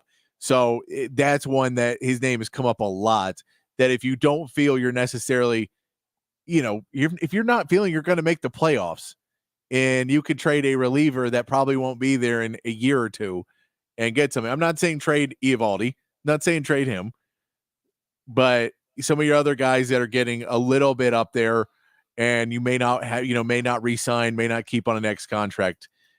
This may be the time to build on what you've got, which is a really, really good young core. Yeah, that's good stuff there. All right, that is our Rangers report brought to you by Texas Truck and Trailer.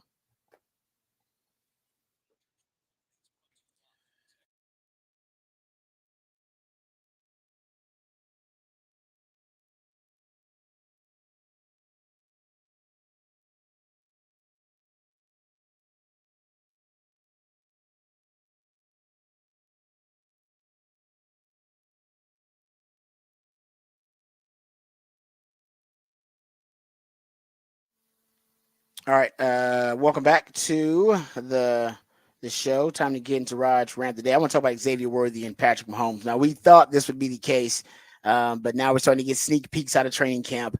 There was a video that went viral. Patrick Mahomes scrambling to his left, rolling to his left, fading away to the left, and then throwing back across to a post route that Xavier Worthy ran that was like 60 yards downfield, 60-yard touchdown bomb. Crowd went nuts. Everybody went crazy. It's going viral, and everybody's losing their minds. And people probably wondering, why are people so excited about, just Patrick Mahomes doing Patrick Mahomes type things with Xavier Worthy? It's because we haven't seen Patrick Mahomes throw the ball deep like that in a very long time. That's been taken out of Kansas City's offense. I'll give you the numbers. I've given them to you before. Kansas City, how about this? This is just Patrick Mahomes. His average air yards per target this year, career low, 6.5 air yards per target. His ADOT, average depth of target in 2023, it was 6.9 yards. He had how about this? If you look at his average depth of target for his touchdown passes, so the average yards per touchdown for Patrick Mahomes, it was 17 yards in 2019. He was a mad bomber. Guys, it was 3.9 yards in 2023. He's become a check down Charlie and just taking what the defense is given. And he's brilliant at it, by the way. The total distance of air yards for all of Kansas City's touchdowns in 2023, 30th in the NFL combined. 30th. The only teams behind them, Carolina and the Jets. If you look at passing plays of 10 plus yards, Kansas City, passing touchdown plays of 10 plus yards, Kansas City was 31st in the NFL, only ahead of the Carolina Panthers, who were 32nd. You get my point right there. You don't want to be there if you're Kansas City. And this is what I warned people about before. It's the scramble drill that I think concerns me the most. the fact that Patrick Mahomes can extend a play 5 to 6 seconds, 7 seconds, which nobody can cover, by the way. I don't care who you are. Even if you're double teaming a guy, you can't cover that long. And now you got the fastest human being, arguably in the history of the NFL, they're going to throw the football to. And he's got 7 seconds to sprint downfield, and you got Patrick Mahomes who can make any throw on a football field from any angle. It's pretty close to indefensible. Now, the crazy part is Xavier Worthy only caught 6 passes, 6 deep balls last year of 20-plus yards. That's why the strays that Quinn Ewers is about to catch when Xavier Worthy starts, getting all these deep shots and becomes a vertical deep threat and maybe the best deep ball threat in the NFL. When that happens, everybody's going to say, well, why didn't he catch more at Texas? What's going on at Texas? What happened? Must have been Quinn Ewers. And they'll go back to these stats that if you go look at the 94 throws of 20-plus yards that were targeted at Xavier Worthy at Texas, adjusted completion percentage, 118th out of 133 FBS teams in adjusted completion percentage. 25.5% completion rate on 20-plus yard throws, third worst mark in the FBS over the past 3 seasons for qualifying wide receivers. As you go look at just the overall yards per target, 9.2 career yards per target on deep passes for Xavier Worthy. That was the worst of any draftable wide receiver from the Power 5 in this wide receiver class. So even though he should be a great deep threat, an elite deep threat, he wasn't at Texas. And a lot of people are saying that's Quinn Ewers. That's not Xavier Worthy. So we'll see if it translates to the NFL level. I think it will. That was our first peek that it will translate. And now we got to worry about a Patrick Mahomes with the added vertical threat. Guys, last year, he had the worst passer rating on 20-plus yard throws in the league. 49.1. Worst in the league. And this year, he may end up shooting up to the top of that ranking and have the best completion percentage on deep passes in the NFL. Either way, Xavier Worthy is really compatible with that offense. 60% of Kansas City's yards are yak yards in their offense. Xavier Worthy averaging his career, I think 7.3 yards after the catch per reception. He was top 10 in yards after the catch in 2023. So he'll fit in as a yak daddy. They love the screens. 25% of the targets for Xavier Worthy at Texas were screen passes, and Andy Reid is famous for his screen package. So they'll be able to use him in the screen game. In terms of targets to motion, they love target. They had 2 players in the top 10 highest rates of targets to wide receivers in motion at the time of the snap or prior to the snap. Marquez Valdez-Scantling was in there, and Rashee Rice was in the top 10. So he'll fit right in there. Sark likes to do that a lot. So even without the deep ball, he'll still be a viable weapon for them. But with the deep ball, he may be one of the most lethal weapons in the NFL. And as a Texans fan, I hate it. As a Longhorn fan, I love it. All right, we'll come back. We'll wrap it up, put it in there, and we'll play Who Said That on the other side. That's when Patrick plays pieces of audio. Based on the audio that is played or the context clues or the familiarity of the voice, you're supposed to identify or recall who said that. We'll play that when we come back right here on the Rodcast featuring Patrick Davis. I'm Lifetime Longhorn Rod Davis coming back on the horn.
Welcome back to the Rodcast. It is a Smooth Soul Monday. That's when my co-host, the Ideal Patrick Davis, plays jams intended to make your transition from the stress-free, fun-filled, relaxing weekend to the very hectic, stressful work week. Try to make it as smooth as possible. That's the purpose of a Smooth Soul Monday. Also, go check out the topic for the Big Fat Poll today. That is posted up at the Horns X account, at the Horn ATX. My man Patrick simply wants to know, what should the Rangers do at the trade deadline?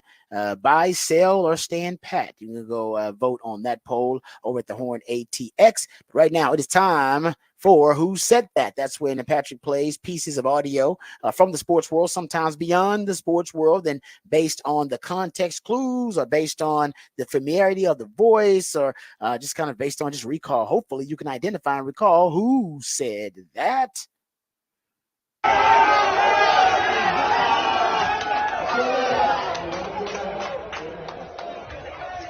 To be honest, I like those is better than the blowouts. At least we get tested. I like getting tested, man. Put the clothes on. I like being tested. Those are the best ones.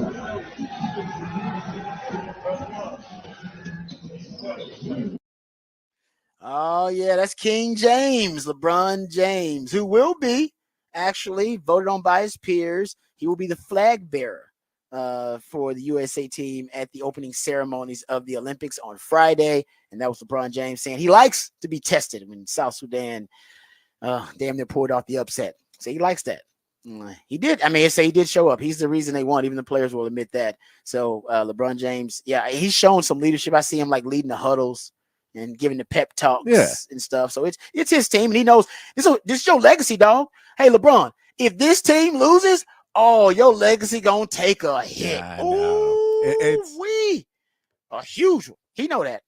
That's why he's like, I can't lose South Sudan, not even an exhibition, because I won't hear the end of it. Y'all will move on with y'all lives, but in 20 years, they'll be having a LeBron MJ debate. Be like, did MJ lose to South Sudan? Hell no, because MJ is the GOAT. He's just why he can't lose. Also, South Sudan wasn't a country then, but yeah.